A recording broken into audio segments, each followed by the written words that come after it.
a conversation was taking place within the Immortal Demon Pavilion. The elder was asking the guy named Sohan if he was leaving. The guy with the name Jin Sohan stood still in front of them and replied that that was right, he was leaving. One of the four great demons named Poison Demon said that he has been with them for about 10 years now.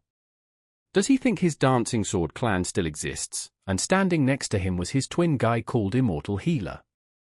He said that just like the Poison Demon said earlier, the Dancing Sword clan might have already disappeared, and other sects would not tolerate their existence.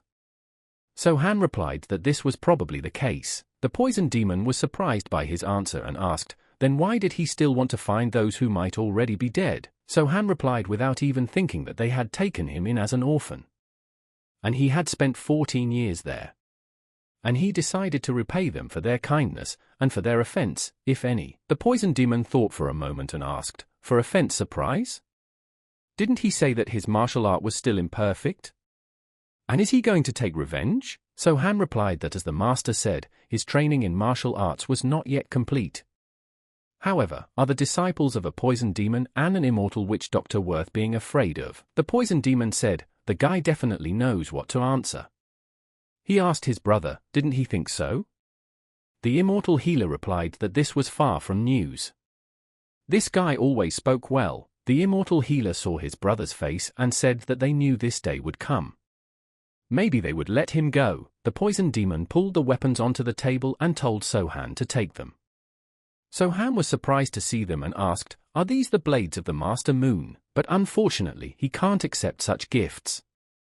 The Poison Demon told the boy he could have them.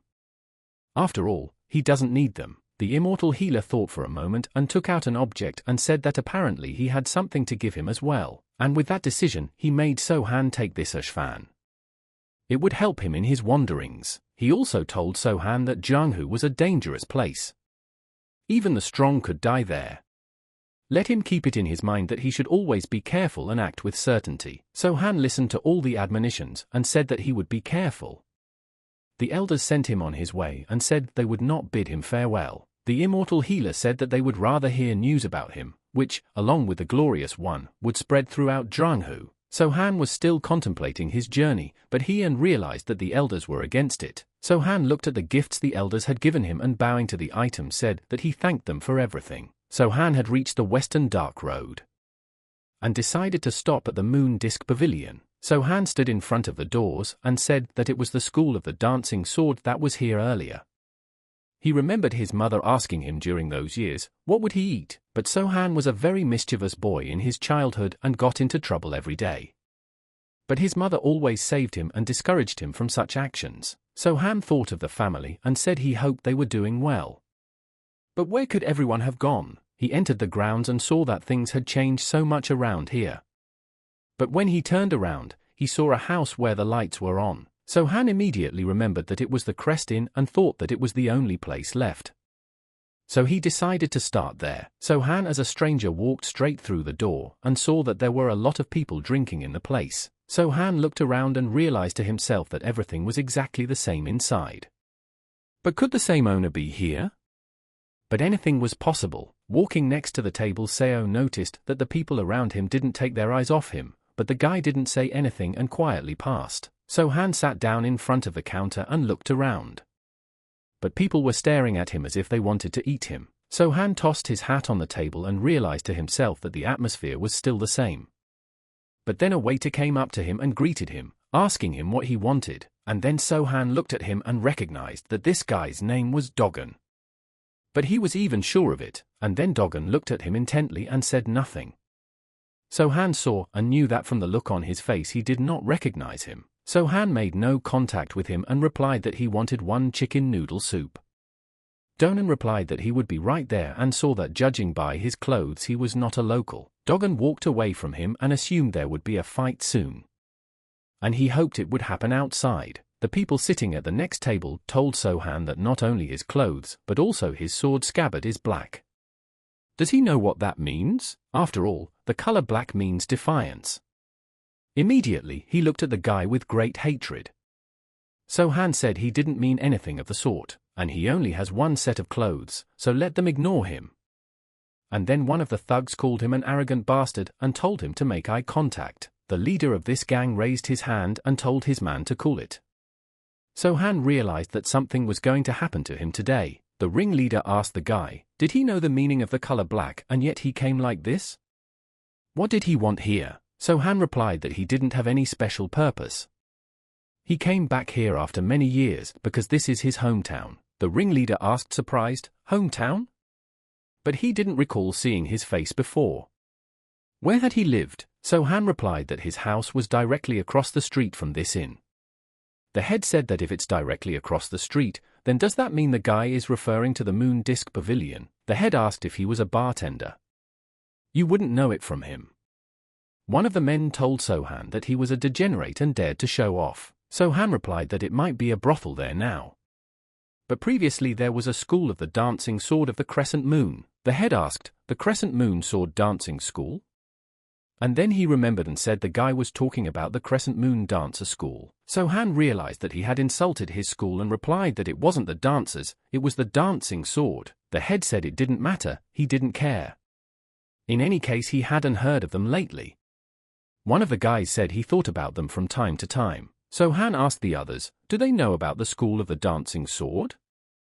The old man replied that it wasn't that he knew, he started to miss them as soon as the conversation started. So-han said that he had bought him a drink. The old man asked if he was going to buy him a drink. So-han replied that he was right. So-han pushed back his chair and told the old man to sit down at the table. He immediately ordered the host to bring a bottle of good wine. The guys were telling their head that they didn't have to do it, because they could just. And then the head interrupted him and said it was okay. The head grabbed his sword and said that this guy was going to give him a treat. In the world of warriors, it was not customary to refuse such a thing. Taking a seat at the table, the head immediately placed his weapon close to her and handled her as gently as if she were a child. The head looked at So-han and saw that the sight of the weapon did not frighten him. He's been doing well from the start. It's strange. The old man thought that this guy was probably being ratted out by someone serious. And now he'd have to be more careful. The old man asked the guy where he came from. He seemed to be a student of some outstanding school. So-han replied that he doesn't have a school. And he is not affiliated with any particular place. The old man was surprised at the fact that this guy had no school or patrons. So he was just a simple wanderer. Immediately he rejoiced and thought it was good news. The old man immediately shouted to Dogon and asked, where the hell is he? Tell him to bring them a drink immediately. Dogon immediately replied in his own voice that he was on his way. So-han immediately realized that meant it was indeed Dogon. So-han made good on pouring the old man's drink and said that he would consider it payment for his stories. The old man was surprised and asked the boy what he wanted to hear. So-han replied that he wished to learn about the school of the dancing sword. And at that time raised his glass to drink. The old man looked down at his drink and asked, meaning about school. And what did he care about her? So-han asked, weren't they quite famous on the Western Dark Road? He's curious to know where and how they disappeared to. Just curiosity. The old man said that from what So-han knows, he must really be from there. The school of the dancing sword of the crescent moon. He hadn't heard that name in a long time. Does he know anything about the Blood Whirlwind clan? So-han replied that he had heard. He understood that this clan was one of the crime-ridden sects that were ridden in the area. 10 years ago, they attacked the school of the dancing sword. He knows the women there were beautiful. Power was now in the hands of the clan, but that wasn't the case before. Dancing Sword tried to avoid direct confrontations. However, the Bloody Whirlwind came up with a reason to attack them. They poisoned their own subordinate and blamed it on the Dancing Sword School, and so the battle began. And the Crescent Moon Sword School was eventually defeated. So-han asked, what about the students, did they all die? The old man said no. The clan leader took the women he had his eye on. No one knows if they are alive now, though. So-han immediately became angry at this Blood Whirlwind clan. The old man saw that something had changed in him. It seemed like it was time for him to go. The old man pushed back his chair and said that he had finished his drink and now he had to go. So-han told him to stop. So-han asked the old man, is he from the Blood Fountain clan? And then everyone just opened their mouths in surprise. Did the old man think the bastard had something to do with that incident? The old man asked him what he meant. Neither he nor his brothers are in any organization. When the brothers heard this, they asked the man in charge, "What is he carrying?" The old man turned to Yaregwan and told him to shut his mouth. Yaregwan asked, how could he stand by when that bastard provoked them? The old man asked with surprise, "What?" Yaregwan said that he knew something about the dancing sword school. "Does he know the girl whose name was Du Hyang?" The old man heard these words and got angry and told him to shut his mouth, calling him a jerk. Yaregwan said that she had gone somewhere else on business that day, so she was not involved in the battle. Because of this, he and his brothers were able to take Dukyan to a more secluded place. The old man got very angry even, threw the table aside and asked, "Can't he hear him? Why can't he just shut up?" The third guy asked his older brother, "What's wrong with him?" Yaregwan asked his brother too, "Was he scared of that bastard?" The old man told them to just slam their volleys shut and called them idiots. And he'll talk to them later. So Han told the guys that Yang was as beautiful as the light of the sun. And none of them expected this guy to know her. Yaregwan asked the guy, did he know her? Like he said, she was pretty cute. Though the other girls Pahan had taken were much prettier, so Han poured himself alcohol slowly, and the old man could hear every drop of alcohol as it fell into the glass. He realized that things were bad. The old man decided to change the conversation and told the guy not to hear them, they were drunk. Yaregwan asked his brother, what is he all about? They haven't had a drop to drink today, so Han realized that they were all to blame for this, and immediately losing his 10% several wands at their heads. The old man didn't realize how it all happened, that he hadn't even noticed. When he turned around he saw that they had chopsticks on their faces. The old man couldn't say a word as he abruptly felt something sticking out of his chest. When he looked, he saw that a sword had been thrust into his chest, and in a moment, So Han remembered the Venom Demon asking him that he really thought that the school of the dancing sword he trained in still existed. So Han, remembering those words, immediately pounded his fist on the table with anger and said what those damn bastards of the Dark Path had done. Dogon was surprised when he saw it. Jiggle and his gang hadn't even blinked an eye. And he thought the boy was finished, so Han immediately turned to Dogon. The boy was even frightened when he heard his voice and asked, "What's wrong?" So Han looked at him for a long time and asked that Dogon still didn't recognize him. Dogon replied that he was apologizing and pondered, did he know him? Dogon regarded him with a bite of his body and thought the guy's face seemed familiar to him. Dogon froze in a moment and remembered, imagining this guy when he was small. After all, they were very familiar with each other. Dogon immediately called out his name and asked if he was Sasonya himself. So Han smiled and replied that it was correct. He doesn't sleep as much now, which is probably why he didn't recognize him. Dogon said with surprise that the guy had changed. But where had he been all these years? Because Sohan disappeared so suddenly, they thought he'd given up. But why did Sohan leave without saying a word? And how was he doing at all? Sohan had been silent all this time and could not interrupt him. Sohan realized in his head that he had been through hell. His teachers had stolen him, and they were interested in his immunity to poisons, and so they did experiments on him, lots of experiments in general. Sohan did not dare to say that and replied that it could be better. Dogon rejoiced and said that he was glad Sohan was alive anyway. The school of the dancing sword had been looking for him since he went missing. Sohan was surprised and asked that they were looking for him. Dogon was surprised at such a question and replied that everything was right. Everything had been turned upside down, and they never gave up hope. The search continued until the school was destroyed. Sohan was immediately saddened by his words. Dogon saw his face and apologized, saying he didn't mean to tell him that. Sohan asked Dogon that these guys were telling the truth. The story about the destruction of the school. Dogon lowered his head and replied that it was all true. It was the plain truth of what they had said. Sohan sighed a little more and took out the payment for the food and said that it was time for him to move on. Dogon was surprised to see the money and asked him why he was paying so much. Sohan replied that it was for the mess. Dogon told the lad not to worry about it. After all, it happens a lot here, he should remember that himself. Sohan thanked Dogon and said that they would see each other again. Dogon asked him if he was leaving already. After all, it was getting late outside. Where is he going to spend the night? Sohan replied that his lodging would be in the Moon Disk Pavilion. Dogon was startled and asked, is he crazy? The Blood Whirlwind clan runs this place. So-han replied that then he should all the more go there. They would pay for what they had done to his domo. Dogon burst out in consternation and said that the lad couldn't do it alone. The clan is untouchable on the Western Dark Road. So-han turned to Dogon and asked if he remembered his sword dance that he had practiced so often. Dogon thought for a moment and replied that of course he remembered. Despite his young age, he hadn't missed a day of training. But why was he asking that? So-han replied that he would show him the dance once he had sorted out the clan, and thanked him for his worries. And he hoped they would meet again. Dogon agreed with a smile and told him to stop by any time. And he knew where he could find the man in charge. So-han went straight from the cafeteria to the Moon Disc Pavilion.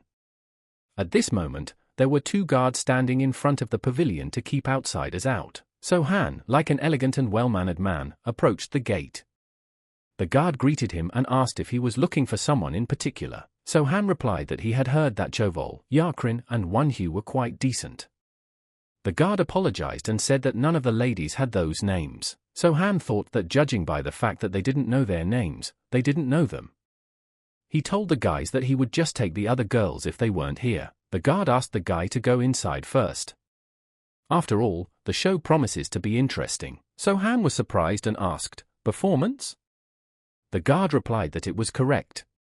And at that time live music was playing in the pavilion. The guard showed him around and told him that the pavilion was extremely famous for its Moon Disc Dance group. So-han heard him and thought, what was the Moon Disc Dance group? Just then, the 2 girls in the center of the room got into a sword fight. They fought as if they were enemies and were ready to kill each other. In this battle, they performed dance moves. So-han watched this monster and saw that they were trying to replicate the moves of the dancing sword school. With their lousy powers, the guard came up to So-han and said that this man is the owner of this establishment. Tell him to stop looking at him like that. So-han was surprised at this and asked, was this guy in charge here? It was the owner of the Moon Disc Pavilion. The guard replied that it was like that and asked him not to stare at him so openly. So-nak did not obey him and immediately raised his gaze to the head. So-han thought about it and decided he should talk to him in the open. The guard turned to him and kept telling him that he shouldn't go there. So-han approached the stairs that would have taken him up to the head of the pavilion. But a guard ahead stopped him and told him he could not come up here. So-han told them that he had come to see Mr. Owner. The guards asked him, is it an appointment? So-han replied that he did not. The guards were surprised and asked the guy that he thought that anyone could meet him at will. Just then, the captain of the Moonlight Twilight Wing Ghost Sword Squad, Chu Sahek, came up to them and asked, what's the matter? The guard bowed and replied that it was the man who wanted to see the owner of the pavilion, but he had no appointment. Chu looked menacingly at the guy and asked what he wished to see the owner.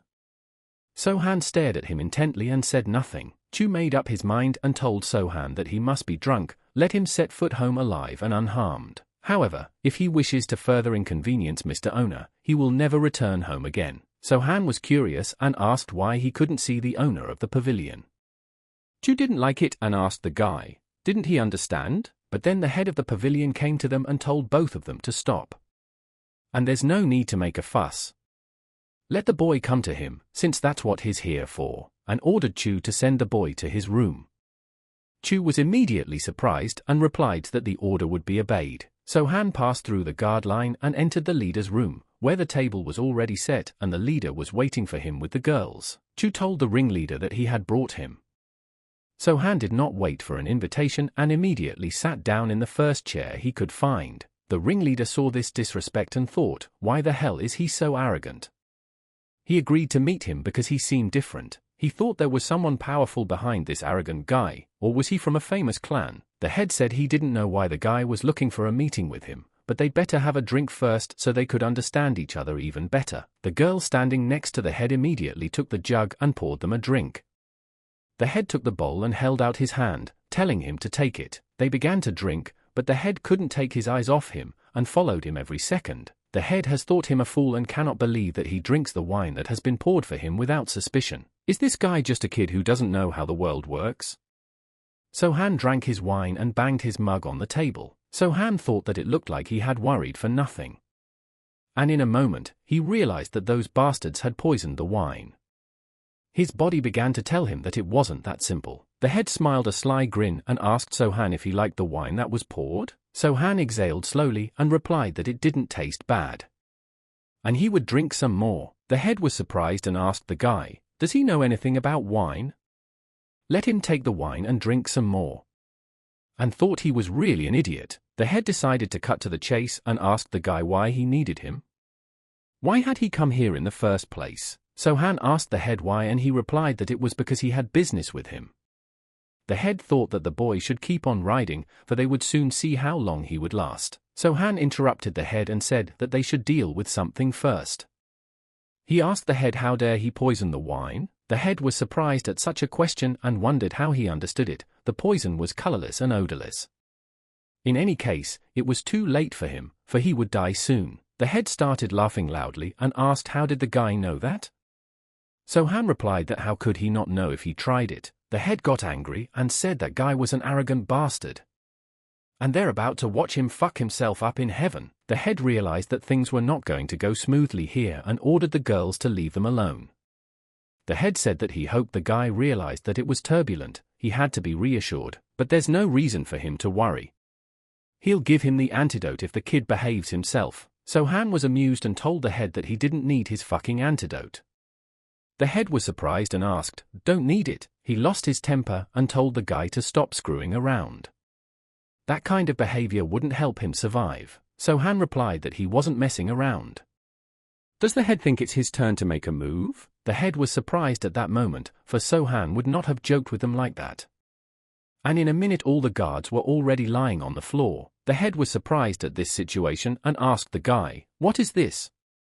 Chu behind the room asked the chapter what happened there. Immediately, Chu grabbed his throat as his breathing became confused and it became very difficult for him to breathe. The head immediately heard that something was wrong with Chu. He asked, "What's going on?" Chu answered the chapter through the pain that it was poison. The head asked in surprise, "Poison? What kind of nonsense is that?" They were the ones who poisoned him. In a moment the head also felt something was wrong with him, and falling to his knees he began spitting liquid. So-han immediately pulled out his fan and said that he was the one who poisoned them all. The head asked the boy what he had just said. So-han smiled at them and said that he should have backed up.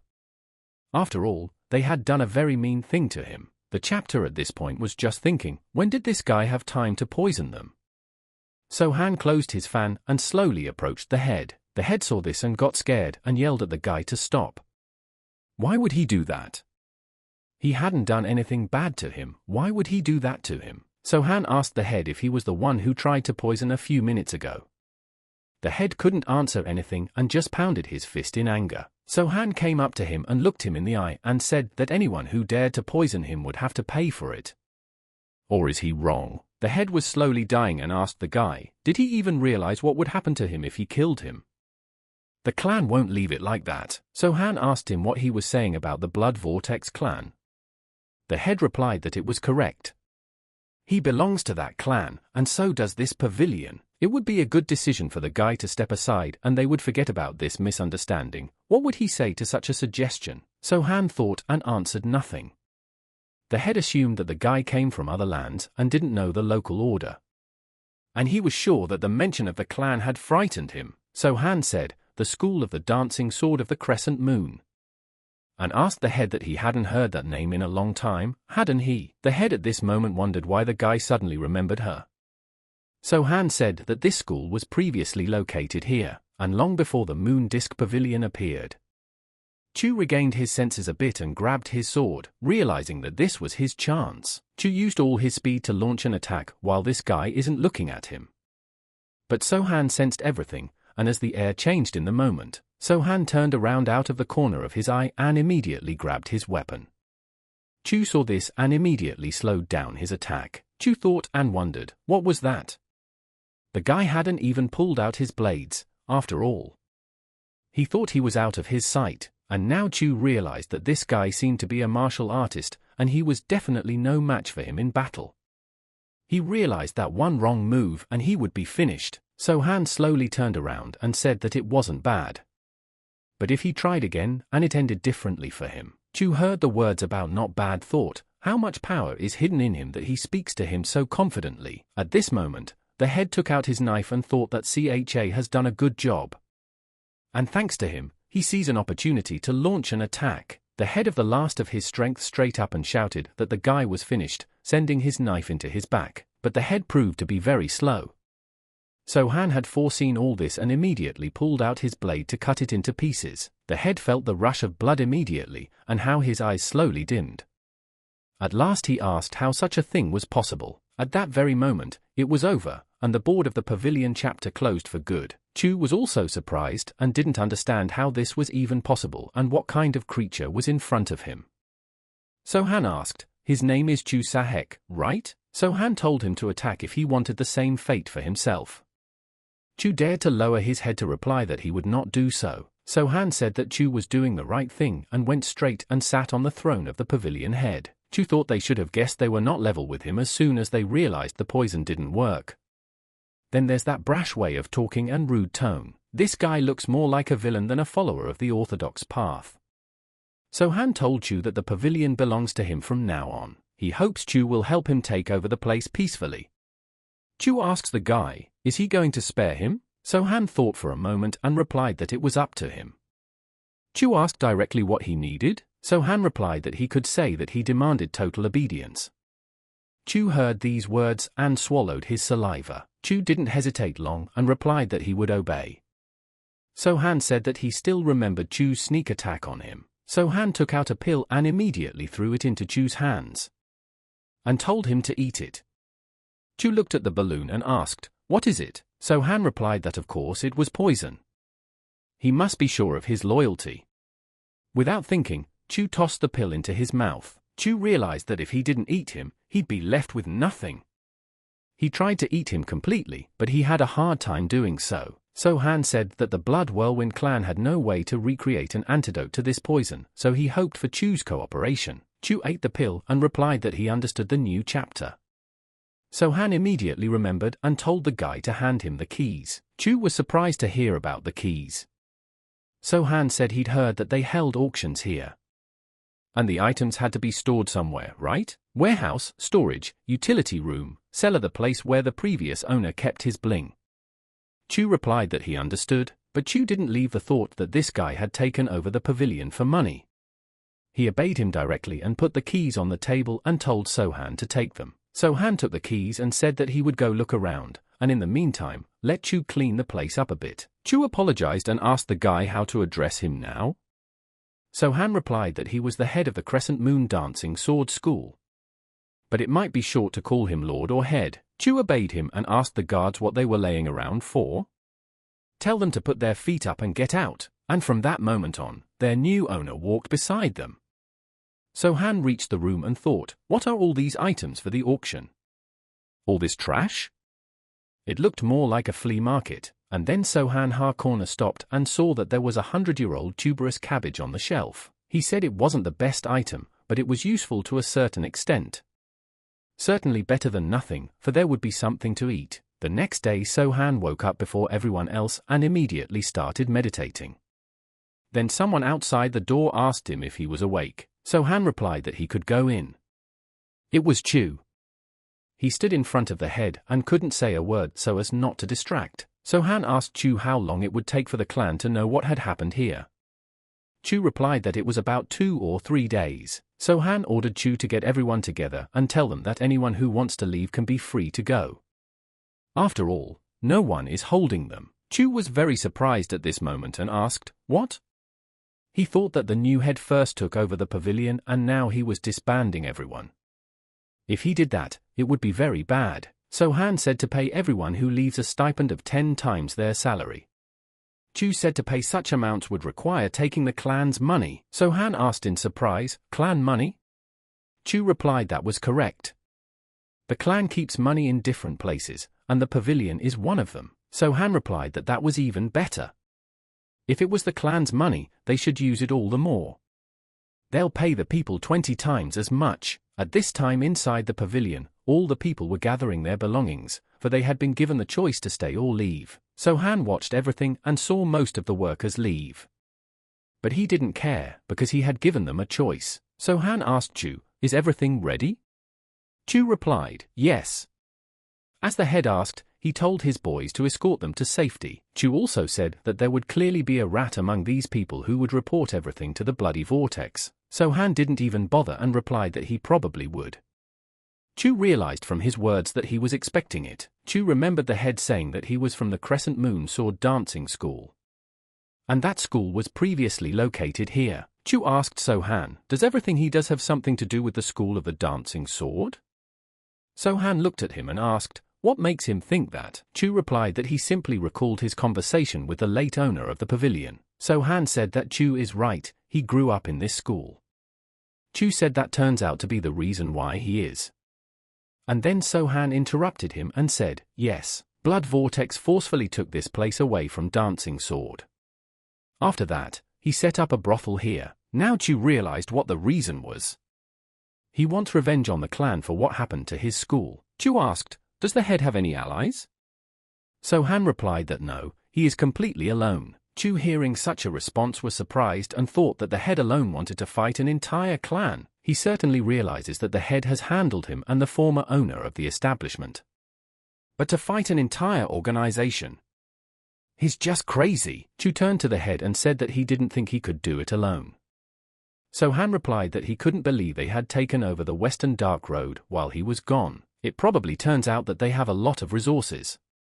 Chu saw that the leader was underestimating the Blood Whirlwind clan too much. Chu told So-han that there was something he needed to know about the Blood Vortex clan.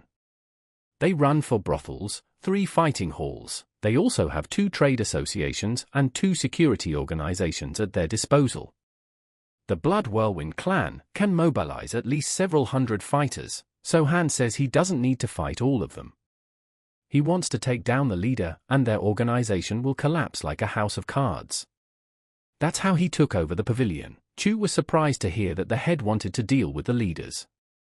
The way he imagines it. It seems that only death awaits him next to him, and now he has to get the antidote at all costs and try to escape. But will he be able to do it? And then So-han turned to Chu, which even made him frightened. He told him that as soon as his men returned, he should leave with them. Chu was surprised and asked the head, is he serious? So-han replied that he had heard correctly, and let them take with them all the money that was kept here. Chu blushed at that moment and remembered how the head had given him the poison. And it turns out that the head had forgotten about the antidote. So-han asked him what was wrong. Does he not wish to be released? Chu asked the head, does he remember the antidote? So-han immediately said what he remembered and forgot to say. If he didn't take the antidote soon, he would turn into a rag doll. Chu was angry and couldn't understand how the head could forget that he had poisoned him with that stuff, if he's a benefactor, sending him to certain death. And seen in the head of a sick bastard, So-han immediately took out a box and held it out to Chu. He saw it all and realized that it was the antidote and he would finally be healed. Chu immediately took it and ate it without saying anything. He was already happy that he was going to live. So-han was just staring at him intently at this point. Chu wondered why he was staring at him like that. He asked the head, was something wrong? So-han asked him, did he even know what he just ate? Chu was surprised at such a question and asked, wasn't it an antidote? So-han replied that he didn't say that. Chu asked what was it? So-han made no secret of it and replied that it was poison. Chu got angry and asked the head why he gave him poison again. So-han replied that he just wanted to show him what real poison looked like. So-han looked at him after a couple minutes and said that Chu had a strange look. He looked like he had aged 40 years. Chu realized at that moment that he thought he was dying and the head had slipped him a pacifier. But now he had eaten the real poison. So-han didn't panic and went to the table to get a drink. Chu didn't like it because he saw that the head had just gone out for a drink. Chu accepted it and sat down at the table and said that he was asking the head to pour him one too, and immediately held out a glass. Chu saw that the head was idle and asked, now would he kill him for simply asking for a drink? Since he would die from the poison anyway, he wishes to have one last drink. So-han saw his reaction and pouring it told him to drink then. Chu immediately sent the vodka into his mouth in a gulp. Chu, after drinking, said he's staying, too. After all, now he has nothing to lose. So-han was surprised and asked, what? Chu replied that he would rather die from the blade than from the poison. First they'd sew him up, and then they'd follow him. He's dead either way. At least he'll get to see him fight. Chu held out the glass once more and told the head that he was asking him to pour more. So-han was just laughing at this point. Chu saw his face and said, "What's wrong? Why is he laughing?" So-han poured him a drink and said nothing. They should just drink. At this time, the Blood Whirlwind clan received the news. The clan head listened and told him to say it again. The head asked that some asshole took over an entire pavilion by himself. The guy replied to the gentleman that that was correct. The head said that apparently they put a talentless idiot on this point. That kid, is he one of the masters? The boy replied that it was reported that he had used poison. The head of the clan said that it was clear with these ones then, and then one of the warriors turned to the head and asked that he let him lead his Wind Blade squad and deal with him. It was the captain of the Wind Blade squad, young Gildo. The head asked him if he thought he could do it. Jung replied that he and his squad would definitely kill that asshole. The head replied that he agreed and told Jung not to let him down. If there was anyone behind them, have them remember to give them his regards. Jung bowed and replied to the chapter what would be done. He realized in his head that he had had his eye on this brothel for a long time.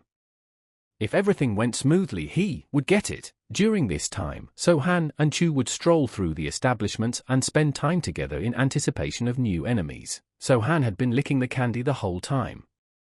After finishing it, he held out his hand to Chu and told him to give him more. Chu was tired of hearing this and sighed. Chu saw that he had been serene to the point of nausea these past few days. Any minute now, the clan might attack. How could he be so calm? Immediately, So-han told Chu to hide quickly. Chu turned around and saw that the people from the clan had come. Chu told So-han that they were representatives of the Blood Vortex clan. So-han asked him if they were. Chu replied that was correct. They are a squad of Wind Blades. They are members of a clan. They are considered violent even by the standards of the Blood Vortex. Even their captain is here. They sent the elite against him. So-han asked in surprise, the elite? Chu replied that from the looks of it, they were heading to the pavilion. So-han smiled and said that in such a case, as the owner of this place, he should show hospitality, and ordered Chu that they needed to hurry. On the way, So-han remembered and asked, "Are there any more bingtangs left?" Chu was surprised and asked, "What?" Jung immediately reached the pavilion and rushed in, and walked in with the entire army. He looked around and saw that no one was there. Jung ordered his men to smoke him out. But let them not let their guard down. Let them remember, he's the one who killed the pavilion owner. His men immediately went straight to the rooms to find the enemy who had stolen the pavilion from them. Jung began to look around and saw that this place was turning out to be even better than he had imagined. If he takes over this place, he can make a lot of money off of it. And then the guy tells the captain there's no one here. And then Jung was surprised and asked his men, "No one is there?" The boy replied that was right. They searched everything, but found nothing. Maybe he had run away? Jung replied that he was probably scared of them. In such a hurry, he didn't even have time to take the money and items. Is that what they think? Jung didn't care anymore. He wished he had killed it with his own hands, but he was more interested in the Moon Disk Pavilion. At that time So-han himself came and without saying anything was heading in their direction. Jung and the boys saw him and were surprised. The guy started asking what kind of nonsense came to them. Tell him to get out of here immediately, because they're not open yet, and he's very lucky they're in a good mood today, or he wouldn't have gotten out of here in one piece. And then So-han said that there were fewer of them than he thought. The boys were surprised and asked him what he was yelling about. He didn't hear what he said. Let him get out of here immediately. Jung thought and hoped that they just wouldn't say it was him. So-han ordered Chu to shut the doors. Chu was not surprised and replied to the gentleman that it would be done now, and immediately went to close them quickly. Jung asked So-han, "It was him, wasn't it? The man who had brazenly wreaked havoc in the pavilion?" And they thought he had already escaped. So-han asked, "Why would he run away? This place is his home after all." Jung said he's an idiot and this place will be his grave. It would be better if he ran away. He immediately ordered his men to capture him. Quite a few punches were thrown, but So-han stood his ground and swung everyone left and right with his slaps. From such a blow the lad was seriously injured. He saw his arm was so surprised, for it was broken. So-han didn't even get tired. he slowly fought them and beat them to a pulp. After all, he needed their captain. Everyone was surprised at his strength, for he hadn't even received a single scratch from the enemy's attacks. The guys told Sohan he was a bastard and decided they would attack him from all directions. Sohan felt himself being pounced upon. With his foot firmly planted on the ground, he turned around and attacked with a crushing attack. The warriors didn't realize what they were up against today, as they were a passing yard for him. Chu looked at all this and saw that he had scattered them like children. But just how much strength he had in him? And he didn't even use his blade. Jung realized and thought that the pavilion was already in his hands. Where did this jerk really come from? Sohan shouted at Jung and called him a greaseball. He asked him directly what he was worth. Jung called him an arrogant bastard upon hearing those words. He asked Sohan where he would be from. This guy looks strong. What does he want with this pavilion? Sohan replied that it was the Blood Whirlwind clan. Jung didn't understand and asked him angrily, "What?" Sohan repeated that he would own the entire Blood Vortex clan. Jung thought that this guy had a grudge against them. He said that in that case, he should discuss the matter with their leader. And he could arrange it. He will return to the clan and personally inform him of his intentions. What will the guy say to that? Sohan smiled and asked what he thought. He looked like a fool. Jung realized that he would have to fight him. Jung raised his sword on his back and said that apparently they would not agree. Sohan backed up and said that there was nothing to negotiate with them. Jung was surprised that the guy didn't even flinch. He picked up speed and said he had asked for it. Sohan took his enemy's body and raised it in front of him so that this fat man would duck on top of him and repel the blow. Song hoped that as soon as the guy opened up to dodge, he'd be in time and strike. Sohan pulled all the power out of this guy with his own strength and sent him at Jung with all his speed. Jung couldn't resist such an attack and crashed into the wall with such force that he was very injured. Jung called him a bastard and looked around and saw that the guy had disappeared. But when he turned around, he saw that Sohan was already in front of him. Sohan didn't bother chatting with him and immediately punched with a kick of his foot that Song couldn't even stop and took on his face. Song was so cruel to them that he didn't want any of them to live. Everyone looked at him and wondered how he could fight like that. The attackers said this guy just took out the captain. Unbelievable. What's wrong with him? Sohan looked at them with his menacing gaze that the others pissed their pants in fright and trembled. Sohan ordered Chu to have him open the doors. Chu immediately obeyed and replied that it would be done now. Swinging the doors open, Sohan told the survivors to disappear and remember to pick up their buddies. Everyone was surprised that he wished to let them live. Sohan remembered and told them to tell the head of the Blood Whirlwind clan that if he wished to oppose him, let him come in person. The attackers realized there was nothing they could do to him in this battle and said what would be done. Sohan decided to take a break after the battle. He went to the drink table and poured himself some wine. Chu went up to him and turning to the gentleman told him to pour him some too. Sohan asked him, what was his honor? Chu asked surprised, by what?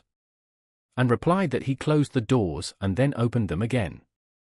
Sohan thought for a moment and said fair enough. Chu saw Sohan pouring him wine and asked why he spared some. Sohan replied that it was done to provoke their leader. And I am sure the sight of his subordinates would not leave him indifferent. Chu said that he understood and immediately raised his glass of wine. In his head, he thought that the head had purposely picked a fight with the Blood Whirlwind clan. Sohan said that when everyone comes here, it will be dangerous for Chu to be here. Tell him to hide somewhere. Chu didn't understand why the master was so kind to him and worried about his life. At the end, he said that he would pour the master a drink himself. At this time in the Blood Whirlwind clan, the clan head was saying that they dared to appear before him without figuring out until now who was opposing them. The servant said that the surviving members of the Wind Blade squad said that he had a grudge against them all. The head took it indifferently and asked, so what? After all, every other person in this world has a grudge against them. The head ordered the servant to gather all the warriors. The servant asked surprised, all of them? The head replied, yes. They must not let him get away with it. If they show weakness now, the other clans will sense it. The head remembered and ordered everyone to tie up the survivors of the Blade Squad and bring them to the square. They would execute them before retreating. At least these useless bastards will be good for something. And they'll set an example for the rest of us. For them, too. They didn't wait for the next day and headed for the West Dark Road area. At this time, Sohan was in the pavilion practicing, and recovering all his lost strength. But then Chu burst in and shouted to the master. So-han did not open his eyes for a few minutes, and then Chu said that they were here, and there were no more. So-han calmly replied that it was expected. Chu said he meant that there were a lot of them. So-han asked, and who was leading them? Chu replied that he had not looked, but it must be their leader, and then a voice was heard from the lower floor for So-han to come out, for he wanted to see them, and here they were. Just then, So-han picked up a garment that was lying nearby. Chu said to the Lord, "This is a chagori for martial performances." So-han replied that this was correct. And at that moment he recalled a memory from his childhood as a girl asked him what she looked like. And at that moment she was wearing this. So-han was at this moment very surprised from her beauty and said that she looks adorable. So-han said that when he was a kid, he was told that the costume was needed to make the curves of a sword dancer stand out. Chu said he understood and asked why he was wearing that. So-han replied that it was because he was a student of the Crescent Moon Sword Dancing School, and they should all know and realize who had taken their lives. He immediately went to the ground floor and said he would be back soon. Chu decided that he wouldn't leave him alone and said he would go with him. So-han stopped at that moment and asked surprised, "What?" Chu replied that if he was killed, he would die with him. So-han told him to wait for him here. He should not be a part of this. So-han reached for the door to get out. Chu was scared and turned to the master saying not to die. So-han replied that in no way would he. So-han stepped in front of the pavilion without fear and saw that the clan representative had come with his entire army to destroy him. They stared at each other for a long time and then from the crowd asked, "What's with the outfit? And why did he dress up like a woman?" The attackers thought and asked, "Is he one of these?" And they shouted to him to kneel down and mocked him, and then the head raised his hand and told his warriors to be quiet. He looked at So-han and asked what he must be, Zasonia. So-han, hearing these words, immediately took up his sword and replied to the head of the Blood Whirlwind Pavilion that everything was correct. So-han said that he was Zasonia of the Crescent Moon School of the Dancing Sword, who would eradicate them from this world forever. At this moment, So-han remembered how he had practiced with a sword as a child and dropped his sword on the ground. He immediately grabbed his hand.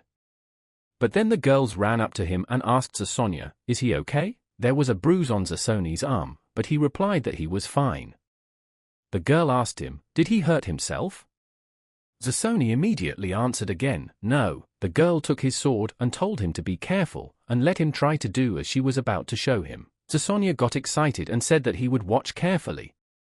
Immediately the girl showed him the sword dance. A couple days later, Zasonia had been practicing the whole time and repeating the very moves he was shown. The girls all got excited at this point and said he was doing great. "This is so much better than before. He was born for this. He has a great talent." Zasonia laughed when he heard the praise and asked, "Really?" But that wasn't all there was to it. Then So-han remembered Togan saying that the School of the Dancing Sword had been looking for him since he had gone missing. They never gave up hope. The search continued until the school was destroyed. So-han shouted to his enemies that they were all dead. He didn't talk to them much, and immediately jumped into the crowd of enemies to kill them all. The head was surprised and realized he was fast. So-han went through the crowd of warriors and began to slaughter them all like dogs. Everyone at that moment wondered where so much blood had come from. The warriors asked what had even happened.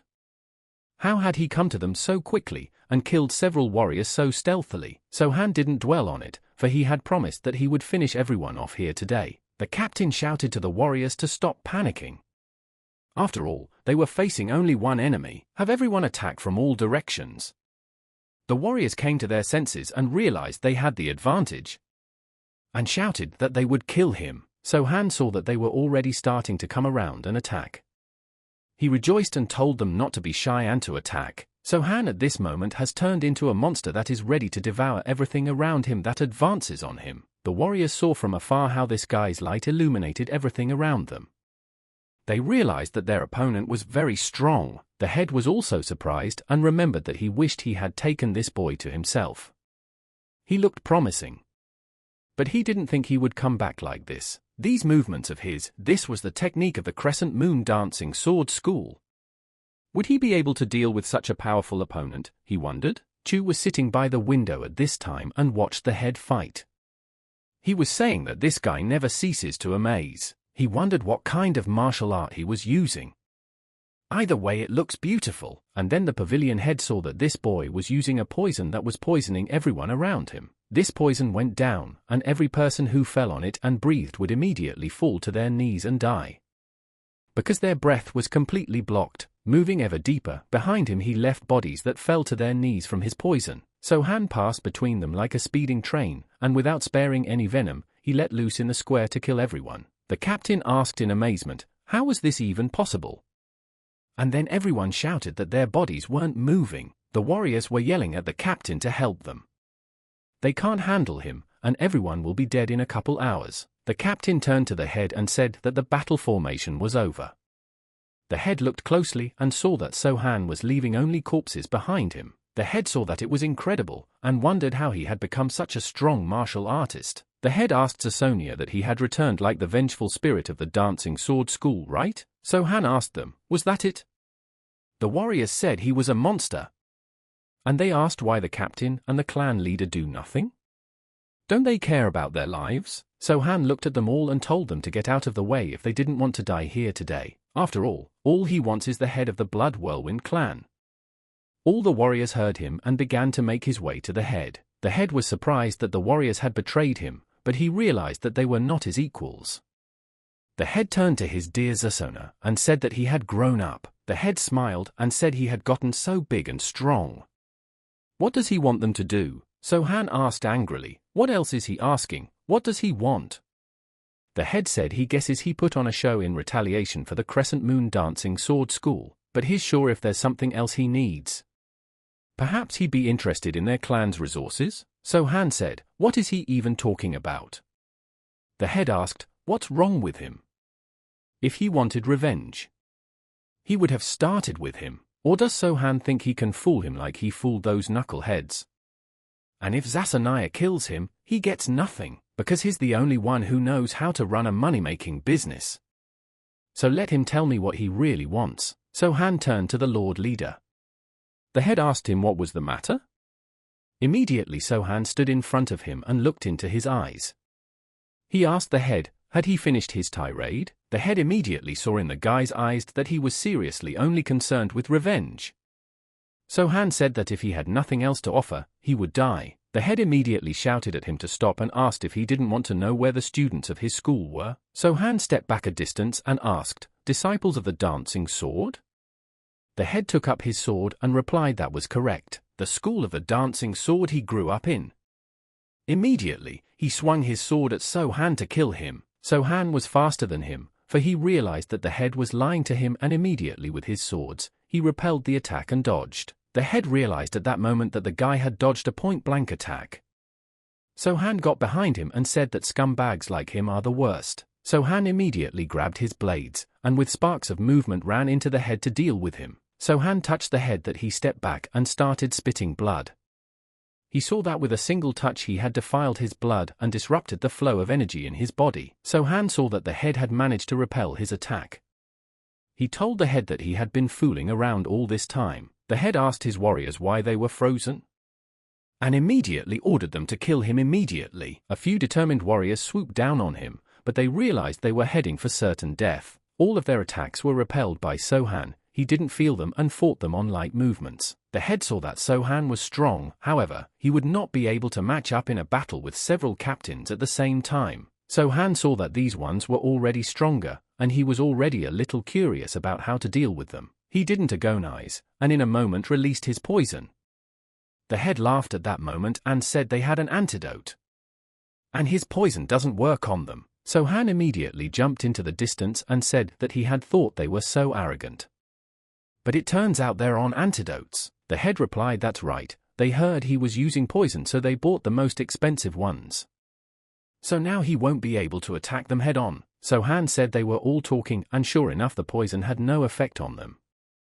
And immediately sent a stream of poison on them. The head replied confidently that he absolutely did. If he wished, let him see for himself. But then the head felt his eyes turn red for a moment. He sensed that something was wrong, and in a moment he fell to his knees. All the captains clutched at their throats, for they were short of air. The head through the pain asked him, what is it? Could it really be poison? But how could all this happen if they have the antidote inside? So-han replied that they would never in their lives find such an antidote that would protect them from his master's poison. So-han said that he believed those who had taken the antidote were the top of the clan. He immediately pulled out his blades and ruthlessly began to cut them all down. So-han said they were all pathetic scum. The head saw that his time was coming to an end and many corpses were lying on the ground. The head was once again told with fright to stop. After all, with his abilities and his resources, they could form an indestructible tandem, and his money, So-han will definitely need it. He promises him from the bottom of his heart. Not only the Western Dark Road, but the whole country, no, the whole world will fall at his feet. So-han slowly approached him and said that he wouldn't shut up, and called this head a laughing stock. The head was surprised and asked, mockingly, "He is the man who held the entire Western Dark Road in his hands." The head told So-han that he might be interested to know where those dancing sword whores were, and then he started laughing and replied that he would never find them because he had killed them all. He used them one after another, and when he got tired of them, he got rid of them. So-han, hearing these words, lost his temper and cut him into several pieces with his blades. The head of the pavilion was shattered into small pieces by So-han's blades. So-han at this time gave those girls who had taught him everything and he avenged them. The warriors spoke out of surprise that their head was dead and so were all his captains. And then So-han looked at them and shouted that the head of the clan was dead, and those who want to follow him, don't wait, but attack. Immediately the warriors tucked their tails and stood still. Chu walked out onto the balcony and saw that So-han-san had indeed destroyed an entire clan of the Blood Whirlwind. So-han thought about it at this moment and remembered the head saying that he had killed them all and used them.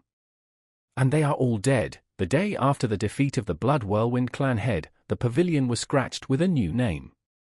Under the name of the School of the Dancing Crescent Moon, Chu went to So-han and told him that the school sign he had ordered earlier had already been brought in and was being installed, and they spread the word that they were looking for people who knew something about the survivors of the Dancing Sword School. And those who have met them. So-han was having a drink with Hara at this time and told Chu that it was very good. He realized that even though, according to him, everyone was dead, he's sure of the opposite. Those who weren't caught then are now living somewhere else. Chu said that all the people of the Western Dark Road were grateful for the massacre of the Bloody Whirlwind clan, and they idolize him for all this. So-han was surprised at such news and asked, "Really?" Chu confidently replied that it was like that. It was because the Bloody Whirlwind was atrocious in these parts. So-han was surprised and glared at Chu. Chu asked him what was wrong. So-han replied that the clan was cruel, but Chu was also a part of it. It was then that Chu realized that he had fallen into a trap. So-han turned to him and told him to make sure he started a new life. Chu immediately understood his spoken words and replied that he would fulfill everything. So-han had not abandoned the thought that the men were glad to be freed, but should it be considered that revenge had been accomplished? Chu said that still, the successors of the Western Golden Convoy asked for a meeting with the head of this school. So-han interjected, "Western Gold Convoy?" Chu replied that was correct.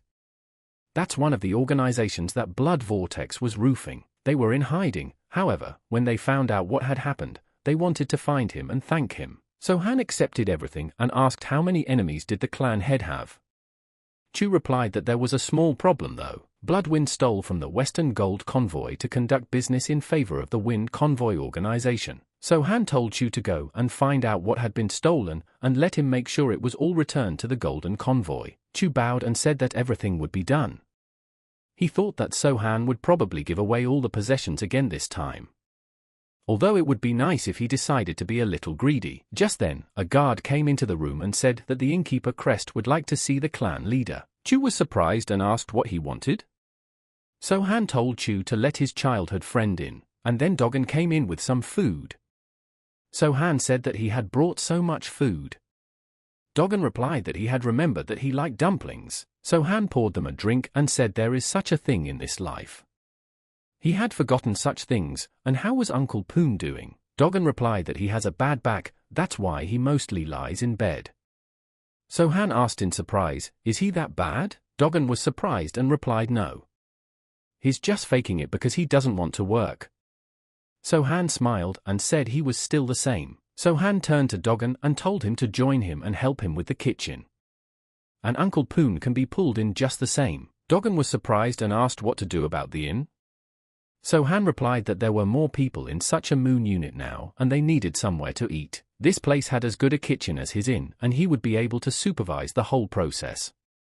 Dogon looked at the boy and wondered if it was true. So-han asked him what's wrong. Is he not thrilled with the idea? Dogon replied that it wasn't that, he felt that if he cooked here, he would end up getting slaughtered. So-han asked him what he meant. Dogon put the dumplings down in his plate and replied that he had seen everything as he fought. So-han asked, then what was he worried about if he had seen everything? Dogon replied that he felt that it didn't end there. Even if So-han doesn't want to fight, there are those who won't leave him alone. Let him tell him this. How strong is he? He'll listen to what So-han has to say and decide if he wants to be a humble cook at the inn or work for them as a chef. So-han replied, so how can he know how strong he is?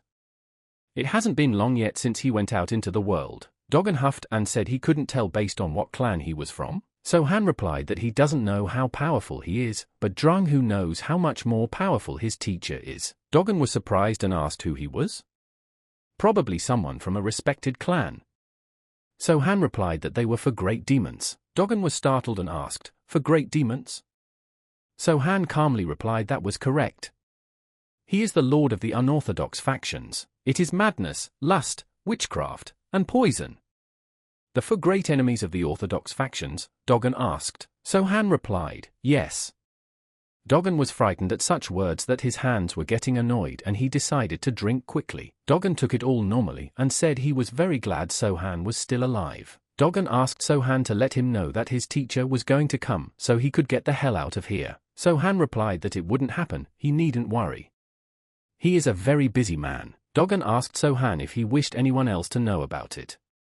If so, then few would dare to come to him. So-han replied that no. At least not now, it would rather have the opposite effect. Dogon understood and said that was correct. The orthodox way would not have left him alone. There would be those who would blame his actions under the guise of nobility. It's best to tread carefully. Besides, the unorthodox path territory is full of guys like the Bloody Whirlwind clan. Now that he had overthrown them, wouldn't others want to try their luck? So-han asked if there was anyone he should watch out for. Dogon replied that they are the wolves of the swordsmen of the North Wind in the north, and the Sun Dragon Alliance in the south are the most dangerous factions. If anyone could kill the head of the Bloody Vortex, it would be the leaders of these two organizations. And if they unite and attack the Western Road, what will happen to them? Will So-han be able to deal with them alone? So-han turned to Dogon and said that it was not for us to worry. On the contrary, these two clans. Dogon got excited and asked, seriously? So-han replied that was correct. Dogon said that's great. I wish they were empty, we should drink to that. The head of the Sun Dragon Alliance, Lim Hassan, asked the scout that the guy learned martial arts and returned to his homeland to take revenge. What kind of cliché is this? Lim asked military counselor Ji if he agreed with that statement. And it's so hackneyed it makes your hair stand on end. So who killed the head of the Blood Vortex? Ji replied that they had yet to find out, but the Western Dark Road was ruled by no one after the death of the clan head. Lim heard this and said, that's how it is. What should they do with this news? Ji suggested that it would be best to send an assassin first. Despite the price, he thinks an invisible flying dagger would be perfect for the mission. Lim was surprised and said that Ji wished to send a flying dagger. Ji replied that was correct. After all, that guy single-handedly took down the Bloody Whirlwind crane. And since he's young, they should send a woman. So-han was drinking again and sitting in his room.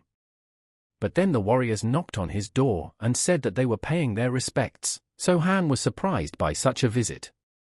Chu said that they were from the Phantom Sword clan, which was in a trade association and worked in the black market. So-han asked, are they from the Phantom Sword clan?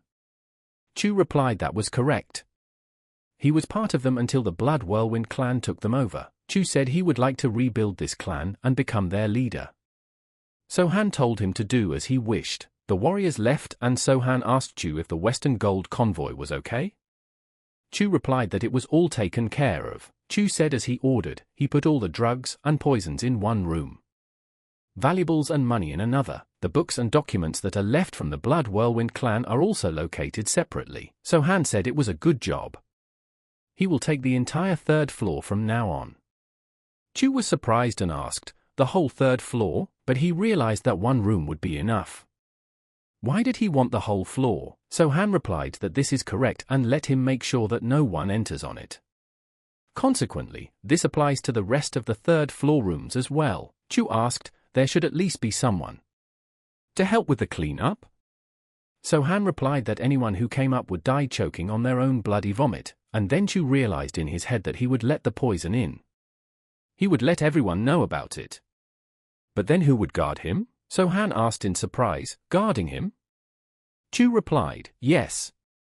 Wolves and swordsmen and the dragon clan to try to get rid of him to take possession of the Western Dark Road. Don't they need countermeasures?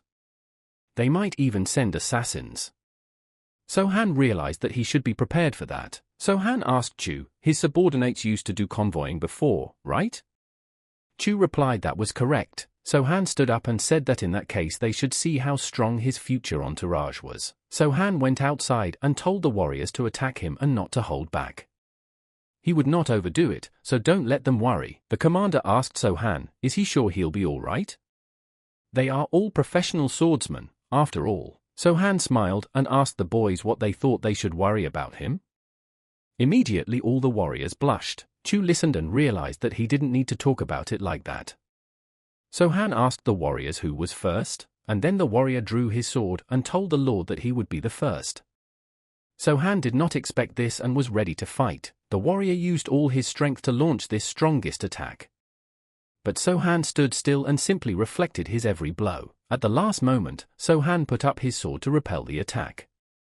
But the warrior's sword could not withstand it and broke into pieces. The warrior was at this moment very surprised and didn't understand how this happened. So-han saw the moment and made an attack from the elbow. The warrior couldn't resist his attack and knocked out the warrior with the hard part of his sword, which even left a mark on the warrior's head. Chu saw this and realized that the leader should have gone easy on him. You shouldn't have hit him so hard. So-han looked at the rest of the warriors and told the next one to attack.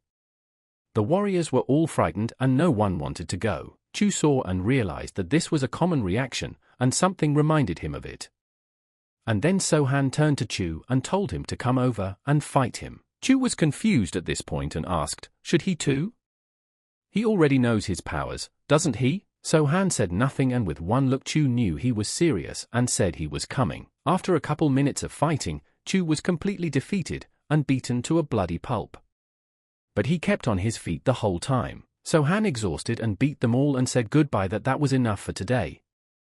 And he ordered that from now on they would train every morning. Poor Chu asked, every morning? So-han replied, yes. Even if he won't be here, they should practice like they did today. So-han asked Chu, doesn't he want to? Chu asked the master, won't they weaken like that? So-han replied that he would buy elixirs on the black market and distribute them to everyone. They would all be as good as cucumbers. Chu understood everything and said that he obeyed the master. So-han said nothing and started to leave. Chu asked him where he was going. So-han turned around and said they say, warriors of the dark path die before the age of 30. With his abilities, he will die much sooner. If he wants to live like them and die by someone else's sword before 30, he won't interfere. Let him do as he pleases, but if he wishes to live as a human, let him do as he is told. They don't know the technique of internal energy cultivation or the technique of the forbidden blade. Did he think they were trained in anything? The warrior said he would obey the master. So-han said he would return after the walk. If there are good weapons among the things from the black market, let him give them to his subordinates. So-han stepped out into the city and saw a very familiar man standing in front of him, walking around with his weapon. And then the stranger said hello to So-han and said that he heard he was the head of the Crescent Moon Dancing Sword School. So-han replied to the stranger that this was correct. The stranger smiled and said that the wolves had sent them here. The head of the clan had heard about them, hadn't he? So-han replied that he had only heard about them in passing. The stranger said that rumors had reached the ringleader that he had killed the head of the Blood Whirlwind clan and began to rule these lands. He sent him a letter and a gift. The stranger told his servant to give it to him. The dwarf bowed and immediately ran up to So-han. The dwarf knelt down and handed him the scroll. The stranger said the chief of the northern wolves wanted to shake his hand. He can come to him. Or, if he is uncomfortable, the northern wolf can come to him himself. Then he ordered the dwarf to remember to give him the gift. The dwarf immediately took out an envelope and said there was 100,000 yuan. So-han immediately saw that something was wrong. After all, the eyes of a snake were visible from the envelope and it immediately attacked him. So-han decided that he would put up his hand. The snake clung to his hand like a hungry snake. While the warriors laughed, for they knew it was poisonous, the stranger told So-han that he uses poison, so he knows who the blue viper is, right? He'll give him the antidote if he goes quietly. So-han held up his hand and immediately grabbing the snake turned to the stranger to leave in fear. And when the dwarf heard those words, he came at him with his knife. Not knowing who this guy really was, So-han saw that he was being attacked and took a step back to dodge the cut. The stranger laughed too and decided to join in. So-han immediately drew his blades, realizing that this would not work, and began to repel their attacks. The dwarf was very clingy and didn't want to stop. So-han saw that he was very slow for him and easily repelled the attacks. The stranger joined in as well and attacked So-han from behind while he was distracted by the dwarf. But So-han saw everything and defended himself. So-han had had enough of all this and decided to get down to business. The stranger managed to deal with the attack and repelled it. At that moment, the dwarf attacked from the other side and with his weapon got closer, but So-han used his second blade and reflected. So-han stood between them like a prisoner. He decided to deal with them not so quickly and play around a bit. The attackers realized that they would do nothing from this position and withdrew to a distance to attack again. The stranger said, as expected of someone who killed the head of the blood vortex. It would be a shame if the poison didn't work on him. Nevertheless, his body will soon stiffen. If he kneels before he loses consciousness, it will give him the antidote. So-han looked at him and told him to stop this nonsense. And let him say who hired them. He doesn't think it's the Northern Wolf clan. And then the dwarf called the guy a self-righteous asshole. And he still doesn't seem to realize where he's at. But at that moment, someone threw a smoke ball that dropped in front of So-han's feet and the others were left without good visibility. The dwarf got even more angry and attacked, shouting that he was going to chop him into mincemeat. And then he was able to get closer to So-han. But So-han saw and felt it all, and immediately the smoke covered them completely. The stranger started laughing and asked Seol, where was he in such a hurry? He shouldn't have been in such a hurry. The stranger looked closer and saw a shadow that looked like Seol. He asked, is that him walking there? But it didn't turn out that way. So-han came out through the smoke and was covered in the color of a demon still on his feet. Lo and behold, the smoke split apart and So-han stood over the dwarf's body with his swords. Seol couldn't handle him. So-han asked, who sent them? And he asked for the second time. The stranger gets angry and asks him who he is. And he is sure he was bitten by a blue viper. So-han asked, there was poison on the letter too, wasn't there? The stranger saw that the poison didn't work on him. Not only did the poison not work, but he is strong as hell. So-han said that if no one had sent them here, then who had set them up like this? The stranger realized at that moment that there had been a setup, and he can't believe they were used as expendable. And now they were just bait in this battle. So-han said he thought the warrior realized they had been tricked. The stranger lost his temper and attacked, telling him to shut his mouth. So-han did not play with him, and at the appropriate moment his blade swung and cut the stranger to pieces. The stranger in this battle was left without an arm. He already realized that he had no chance against this guy. The stranger fell to his knees and realized he couldn't move. And this guy's blades have paralyzing poison on them. So-han approached him and said, how famous does he have to become for chumps like them to stop coming here to forfeit their lives? It's even better this way though. The more dirt he removes, the cleaner this world will be. The stranger humbled himself and replied to have the boy kill him. So-han looked into his eyes and asked what he wished for death. Did he know that he knew witchcraft? He would have cured these wounds easily. So he asked him one last time. Who has sent him? The stranger made up his mind and answered that it was the assassin known as the Invisible Flying Dagger. So-han got the information and killed him by saying Invisible Flying Dagger. Then it turns out the assassin sent by another assassin. So-han said that he must be watching him now.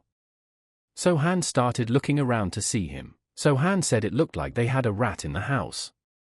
The killer was watching him and said that he seemed to want to spare him but ended up killing him. killer was watching the battle through binoculars and said this guy has no brakes at all. Chu asked that he needed to find a way to lure out the leaders of the Northern Wolf Clan and the Sun Dragon Association. So-han replied that was correct. Chu asked, what on earth happened? Why such measures?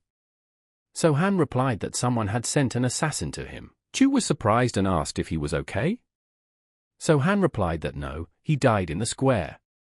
What does he think? Chu said that means he needs to think of a way to draw him out. He has an idea. It's a meeting of the heads of the organization. So-han was surprised and asked, chapter meeting? Chu replied, yes. They are no longer held now, but it used to be an annual event. All the leaders of the Dark Path faction are present at this gathering, and they are accompanied by martial arts masters. Plus, based on who shows up to the meeting and who doesn't, they can figure out which faction is more of a threat. So-han asked that Chu was suggesting that the meeting be organized again? Chu confidently replied that this was correct. So-han said that was not a bad idea. Chu replied that in that case he would look into the matter, and then there was a knock at the door. It was Dogon. He told So-han that he had brought some food. So-han replied that he kept wondering when he would show up. Chu made up his mind and said he would probably go. So-han told him to eat before he went. Chu was surprised at such a suggestion and blushed.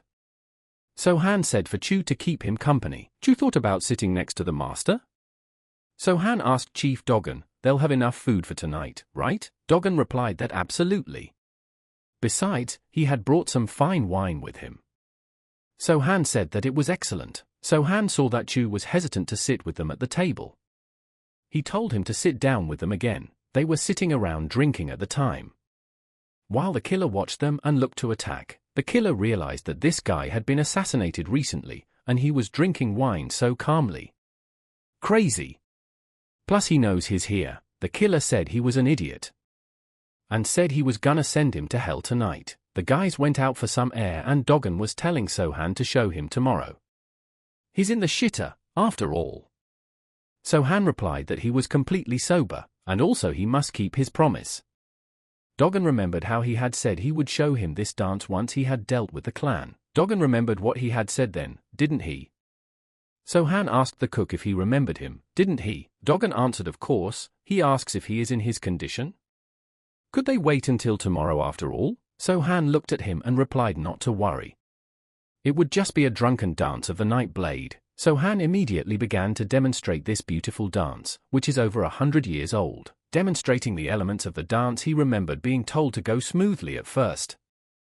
And then faster and faster. So-han displayed it all to the elements with such dignity and enjoyment that he shone in the middle of the square. And in a moment he remembered the girl telling him to change his walk now. And he started to show it. So-han at such moments imagined Liv as he danced with the girl who had taught him this. And they end up expressing respect. So-han was very glad that he repeated those very movements again and remembered. The girl told him at the time that he was doing great. Even better than her. She's so proud of him. So-han asked loudly, where did that leave them? Dogon was watching this at the time and froze for a few moments with his mouth open. Dogon came to his senses and told So-han that he simply had no words. Everything is exactly as it was before. Unbelievable. Dogon suggested to So-han that they go back to the outhouse. After all, it was already getting chilly outside. So-han told Dogon to go. He would stay here for a while. Dogon turned around and started to walk away. So-han did not leave and lay on the ground looking at all the stars in the sky. At such moments he remembered all his own. The assassin at this time was watching him from the roof and pondering why he was always doing some unknown wild thing. And he reeks of alcohol so badly that he can smell that insignificant and annoying odor from here. It was as if he was waiting to be killed. The killer made up his mind and said that the master in this house is the Barin himself. His throwing knives must be a lot faster than that stupid drunk. The assassin decided that this time he would have to act on his own, and released his knives in mid-air. Dropping to the ground, the killer saw that his knives had hit the empty space where the guy himself lay. The guy looked at So-han and saw that he had dodged. At that time So-han was already in the air and watching him. The guy saw him and called him a fool. He decided to hide in the air, didn't he? And at that moment, he let his weapon out. This weapon was like a snake releasing poison.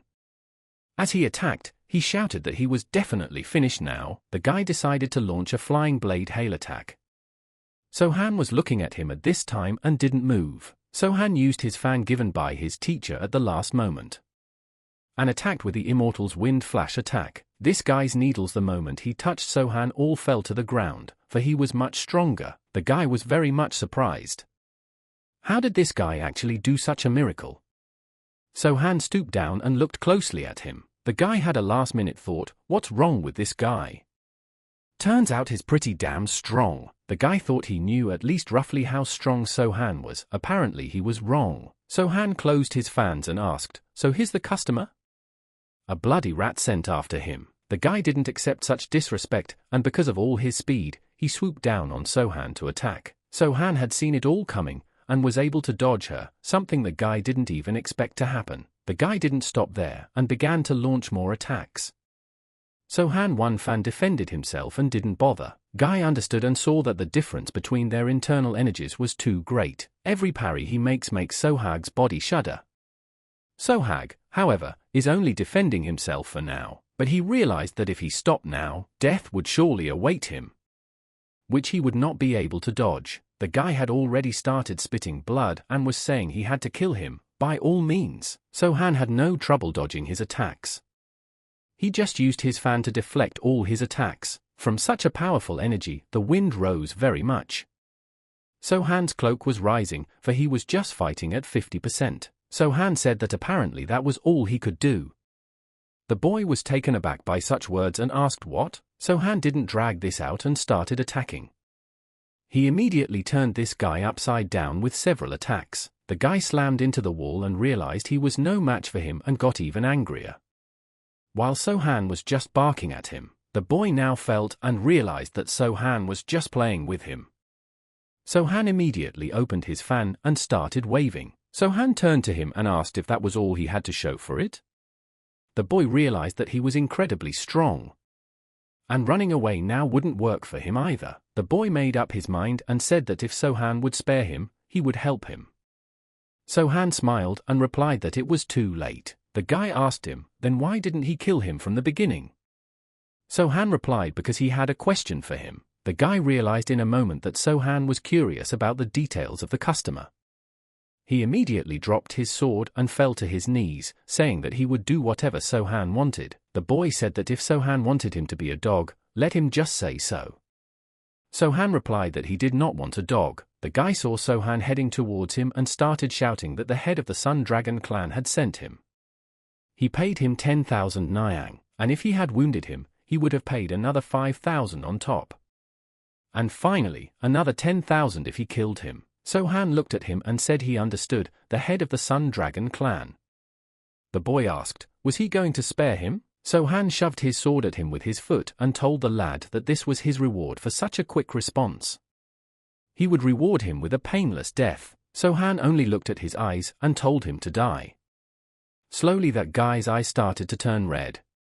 And finally the guy took his sword and stabbed himself. The boy decided to ask one last time, what was the name of the new ruler of the clan?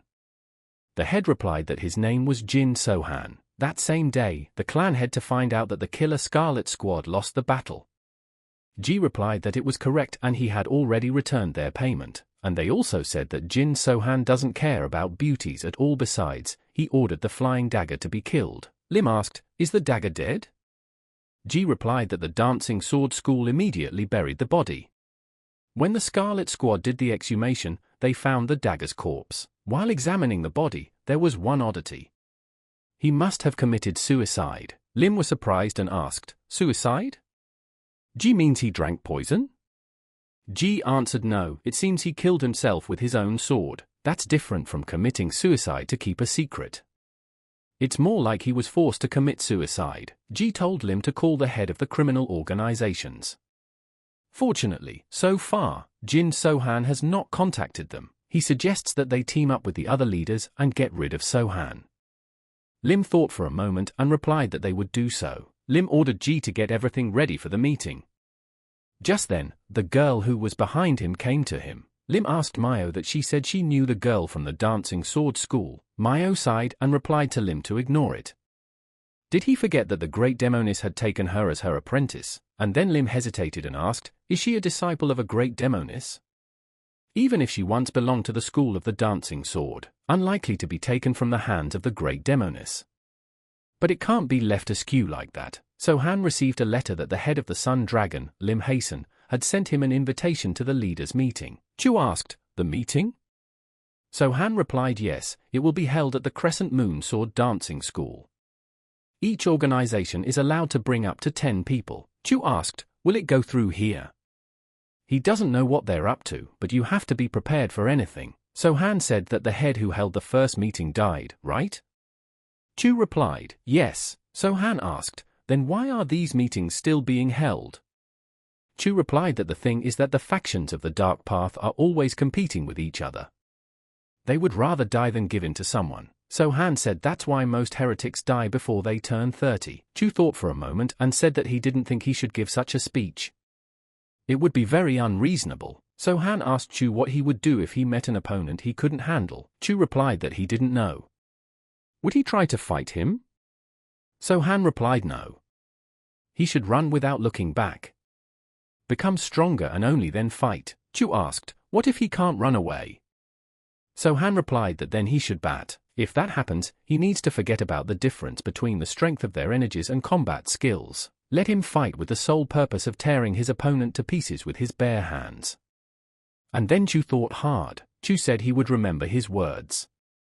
For the evening So-Han arranged a meeting and coming out to them asked, is everyone here? His men replied that everything was in place. And then So-Han began to analyze them and saw that their gazes were full of determination. So-Han said he got them together to have a few drinks. And he thought they all deserved it. Especially after their training. And then So-Han poured a drink for everyone that even the warriors grew determined and told everyone to raise their bowls. Pouring So-Han said that as they all know, tomorrow is the gathering of the leaders. All the elite of the Dark Path will be here, and they're not coming here to negotiate. And there are only 6 of them. All the warriors immediately thought about his words. So-Han said that he could see that they were all excited. At the leaders' meeting, strangely enough, the head of the organization would be present, so it didn't matter how many warriors came with them. So-Han raised his glass and told them to just try not to die. Everyone at that moment blushed at his words. So-Han said that then he in turn would take care of the rest.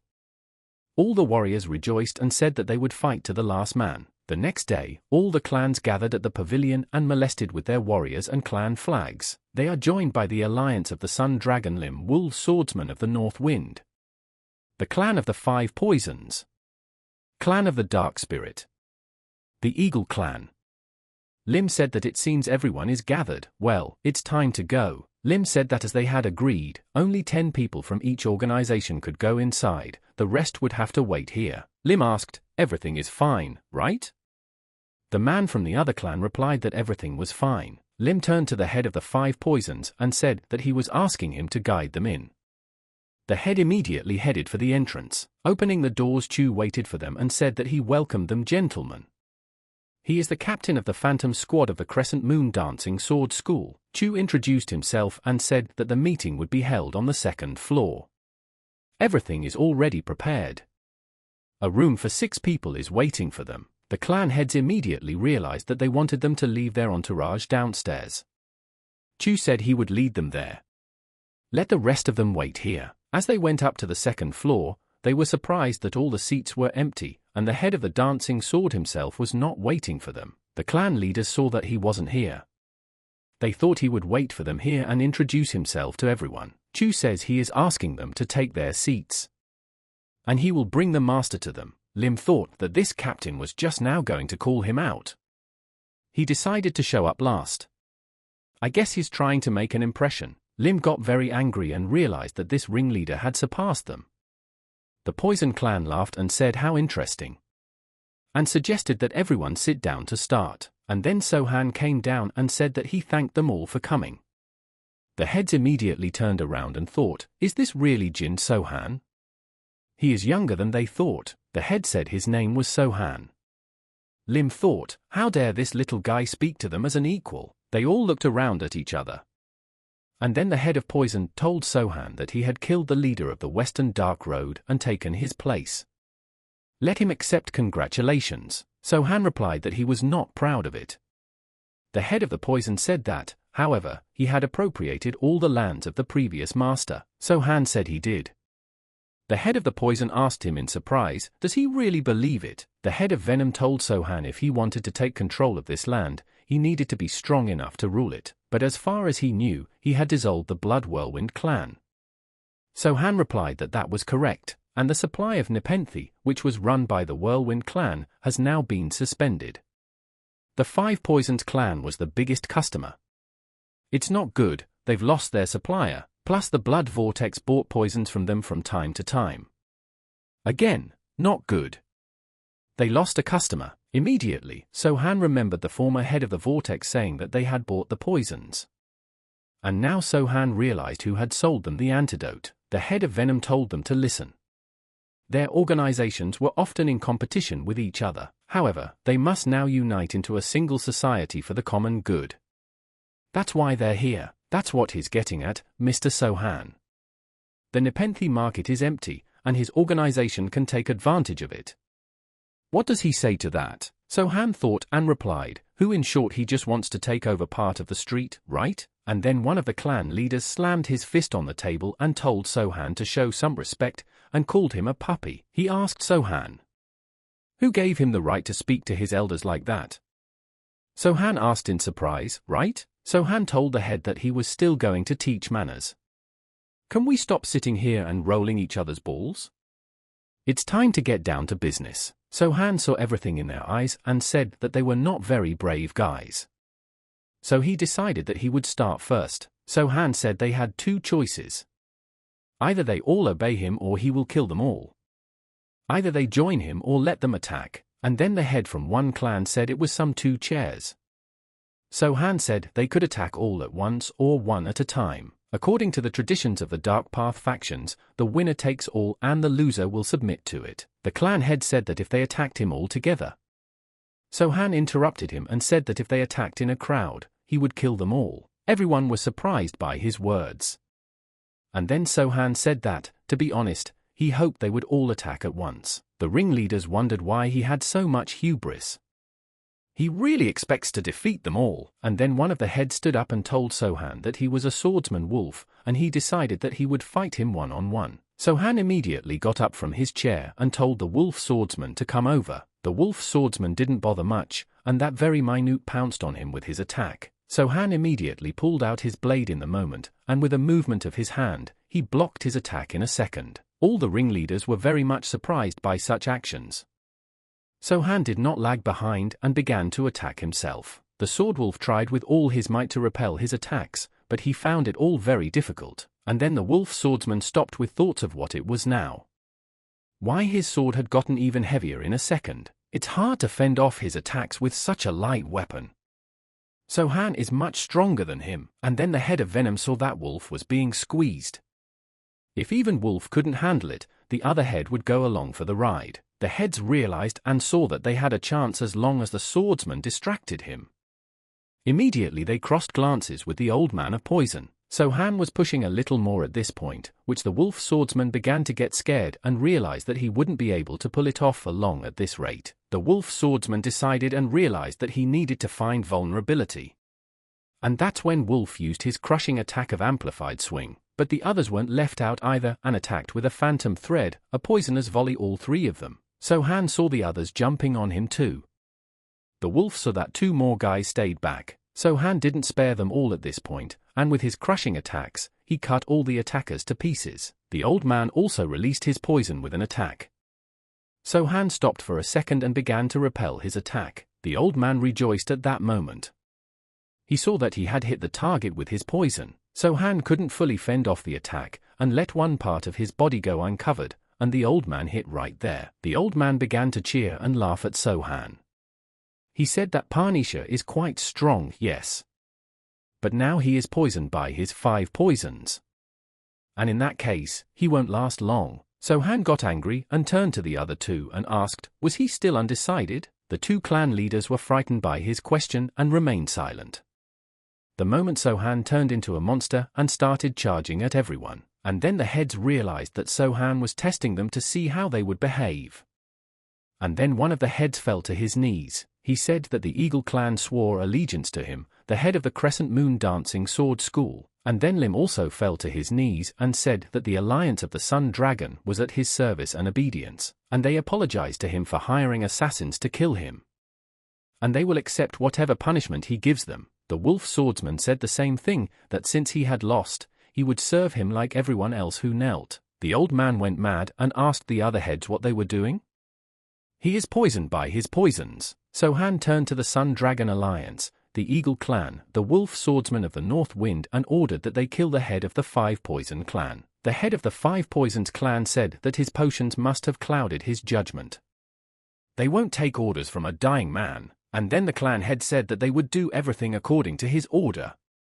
The head of Poison was surprised and out of surprise asked, "What?" They all surrounded the old man together, while the Poison head shouted that they had gotten a grip. After all, the guy was going to die soon. The heads also pulled out their blades and were on their way to kill the head of the Poisons. The old man was thinking at this moment, how did everything come to this? The old man asks them again, are they crazy? He was sent 5 poisons and would soon die without an antidote, and then Lee realized that it was possible. However, a poisoned man could not look so horrifying. He looked more like a demon about to devour them. The warriors immediately readied their blades to bid him farewell in one motion. The old man saw that they were all throwing themselves at him, so he stepped back and started fighting them with his poison. The old man did not have time to repel all the attacks, and out of fright he shouted for them to stop. And no one was going to obey him and attacked. Lim realized that this old man was an idiot himself who didn't realize what was happening now. He's not poisoned. He's only testing their abilities. If they can't prove their usefulness, they will all die an agonizing death soon. Lim thought that if he the sent assassin wanted to survive, he needed to kill him with his own hands. And then Lim in flight decided to use the Sun Dragon's killing blow.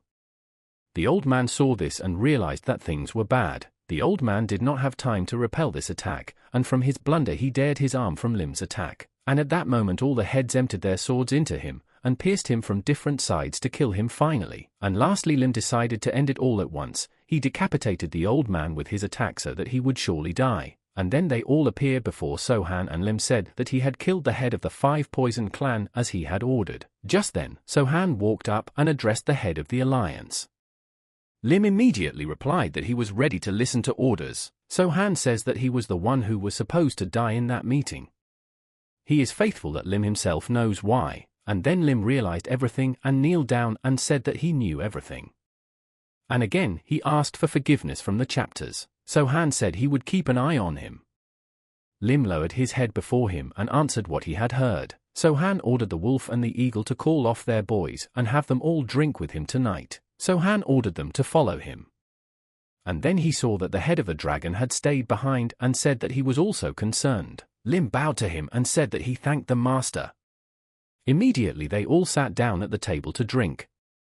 But only Sohan himself was left alive. Sohan at this moment thought that they had obeyed him, but here was the Ghost Sword clan, using force. He wondered at times like this whether to kill them or subdue them. He decided he would spare them all for now. In the morning, the leaders began to come to their senses. And immediately Sohan asked them all, are they awake already? Lim thought at this moment, how long had he been asleep? Had the other 2 fallen asleep too? And then Lim thought, had they been poisoned while they slept? Sohan said they were sleeping so soundly that he didn't want to wake them up. Lim immediately apologized. Lim thought that if he had decided to kill them in their sleep, they would have died without knowing how they accepted death. And then in a moment the eagle woke up and said that he was asking the head for forgiveness because he had accidentally fallen asleep. Sohan told him not to worry about it. Sohan realized that they had already realized that he could take their lives at any moment. Sohan asked them, where were they at?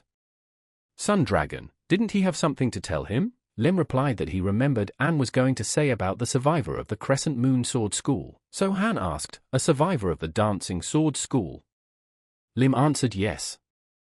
She was the lowest ranked martial artist, so no one really knew her, but the great demoness took her as her apprentice. Sohan asked in surprise, the great demoness? What is her name? Lim said he thought she used a pseudonym, but it slipped his mind. Sohan said to the head of the Sun Dragon Alliance. Did he expect him to fight the great demoness by offering this information? Lim replied, "Of course not." He had heard that So-han was looking for survivors. If he decided to fight her, he would also support him in the battle. So-han asked him if he knew where the great demoness was now. Lim replied that he would tell the servants to look for her. Wolf immediately said that there were rumors that she was somewhere in the Shan'an Dark Faction's territory, so she could be found in no time. So-han said that the great demoness takes only beautiful girls for valuables. And of course, they have to be virgins. They also say she kills students who lose their virginity. Except for her high standards of beauty, there's no idea about her. Regarding how he will spare or kill, even if they are divinely beautiful, she can still kill them. For example, for being rude. Nothing and no one limits her. That's why she's a demon and crazy. Even though she is completely insane, she is called a great demoness because she is so damn strong. Shan'an will not call her a great demoness in the near future. Immediately, everyone replied to the Lord that everything was correct. So-han realized that they were only called apprentices. The demoness doesn't teach them how to fight. She simply nurtures their internal energy to a certain degree, then absorbs them, preserving their youth. But in such moments, So-han doesn't know who has become her student, but he is obliged to save her at the cost of his life. In the morning, So-han brought his men up and asked what they all thought of yesterday's clan leaders. They were all surprised by this question and were silent. So-han replied that they understood why they needed to become stronger, right? And then the warriors replied that they understood. So-han said that they should not be discouraged about it. The Dark Faction does not bet on their abilities, but on their interactions with each other. Therefore, he has a separate role for them. And So-han also added that they only obeyed him, not the leaders. Of course, he must still respect them as long as they hold their positions. Let them all remember it, whatever they do from now on. And then all answered that they had heard the Lord. Finally, he decided that he would meet the demoness. Chu asked that the head was referring to the demoness of the four great demons. So-han replied that this was correct. When he saw the faces of the others, he was surprised and asked them what was the matter. Chu replied that he was concerned.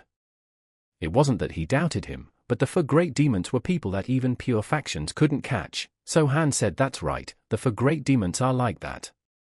But that title, soon to become three great demons. At this time, So-han arrived at the Shan'an Faction Azure Coast Plum Pavilion. So-han sat at the feast and drank. In a moment, he recalled Chu's words, saying that the great demoness had been seen in the territory of the Shan'an Neo-Orthodox faction. That's what the message from the head of the Sun Dragon said. So-han had been here for a month and still couldn't find her. I wonder who she's taking as an apprentice. Based on what his teacher told him, the great demoness absorbs the life energy of her female students to prolong their youth and become stronger, and so he needs to save them as soon as possible. And then a girl came up to him and asked him what he was doing, and alone. The girl asked him if he would like to have a drink with her. So-han didn't turn around and told her to get lost, and then the girl was surprised and apologized, asking him again. So-han replied that she should get out of here. The girl took offense and started walking away, saying that he was rude. So-han at this point was saying that he was pissed off, and then the girl turned to her older sister and said that he had rejected another girl. How many have there been? The older one told the younger one not to bother herself with such nonsense, let her just enjoy her drink. Junior said she wanted to do it, but she couldn't take her eyes off him. Really, he's very handsome, isn't he? The older one said she had had enough. The younger one started to smile and told her sister that she was right, and then eldest started drinking and not controlling herself.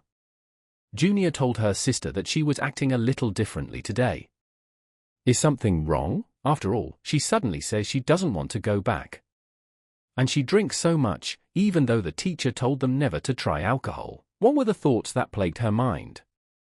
The older one turned to the younger one and asked, had she ever seen other older sisters die? The younger one answered no. The teacher said they were taken by the demon of lust, one of the four great demons, or killed by the pure ones. The older one said that's what she was saying. The truth is, they never saw them die. None of them had ever seen an elder die in all that time. Maybe they were killed by the teacher herself? And then the older sister came up to them and said that's where they are. And the younger sister told her to see who it was. The elder said, isn't this the second apprentice of their master?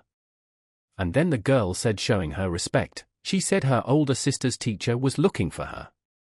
The older one asked her, didn't she? Okay, she'll come as soon as she's done with that.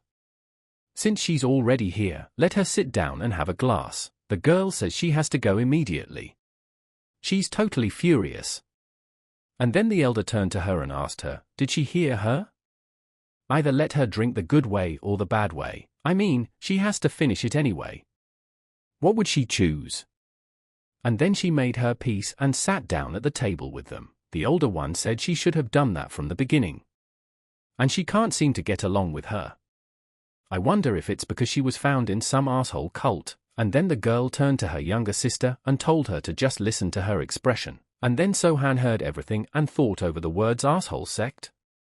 The younger one said that the face of the second elder sister always expresses the same thing. And then Sohan approached them and asked if he could join the lovely ladies. And then the elder asked, what a trivial question. Aren't you ashamed of yourself? And then the girl said that the teacher told them not to socialize with men. And immediately they all fixated on him. Sohan realized that he had come because he thought their asshole sect was the Sun Dragon Alliance. And since her master said not to socialize with men, there was a good chance that they were apprentices of a great demoness. They look pretty young. I wonder if she was the one who was taken away from the dancing sword school when he was kidnapped. It doesn't matter. If he's from the dancing sword school, he has to save her. And then the eldest asked Sohan that he seemed to be interested in the other older sister. If that's the case, let him sit with them. Immediately the girl didn't like it and shouted to her elder sister. Sohan interrupted them and said that the drinks were on him. The elder said that she could take care of herself. Sohan replied that then he would let her take care of him. The older one said that wouldn't do. She asked him who he was. After all, is he acting like this even though he knows who they are? Sohan replied that he was here for a woman. And then the elder was surprised and asked who he thought they were. Sohan says that's not what he meant. He's looking for the girl that the Sun Dragon Alliance disguised as a man, and then the girl heard it and blushed. The elder asked the girl, does she know him? And then Sohan realized that he was right about her. Sohan said he's from the Crescent Moon Sword Dancing School. His name is Zasane. I wonder if she remembers his name. At that moment, the girl was very much surprised and asked, Sasonia? She couldn't believe it was Sasonia. Sohan replied that that was right, his name was Sasonia. What is her name? And then the girl answered that her name was Damwool. Sohan asked surprised, Damwool? Dam said, she came to the dancing sword schools after he disappeared. Saiwool, who took care of her, often talked about him. He always remembered him and said he wanted to see him. Sohan asked Dam, he cared for her too, right? In that case she is his friend. Dam was surprised and thought, what friend? They had just met. Dame lowered her head and realized that he was indeed as she had been described to him at school. She cried and thanked him for calling her his friend, and then the girls were both surprised. The younger one told the first sister that the second sister was crying now. Dam said he needed to leave. If her mistress found out he was here with them, he would be in trouble, to put it mildly. Dam immediately turned to the first sister. The older one asked her what was wrong. Dam asked her not to tell Madam about what had happened here. He asks her like a little sister. The older one hesitated and thought, is this the Snow Queen asking her for a favor now? The elder took it all in and said she would keep quiet. Sohan asked, her mistress is a great demoness. Immediately, they were surprised. Sohan said that then her cultivation technique should be a golden mystic jade art. She must have told them that only virgin girls who hadn't had intercourse with a man could quickly build up internal energy with the true mystical art of eyeing. Is he right about this? Dom was surprised and asked him how he knew about it. Sohan replied that it was possible anyway. They didn't know that the great demoness absorbed the energies of virgin girls. Immediately, they all froze in the moment. Sohan continued that she was absorbing not only their internal energy, but also their core energy. This technique was originally called true demonic purification art. Dam didn't believe it and said that it was impossible and asked why would MS. And then the younger one turned to the first sister to say something. This man is slandering their mistress. The older one asked Dum why she wasn't surprised. Did she know about it too? Dum replied that not really. She didn't know the details, but she was thinking about how strange it was that mistress didn't age. The younger one asked, what does she mean? Second elder sister, does she mean that he is telling the truth? At that time, Mistress asked her students in her own voice where they had disappeared to. The girls immediately became frightened at that moment. Dam turned to Sohan and said their mistress is here. Have him quickly hide somewhere, the older one told the boy to listen to her. If he delayed even a moment, he would lose his life. Immediately Sohan took a jug and poured himself a drink.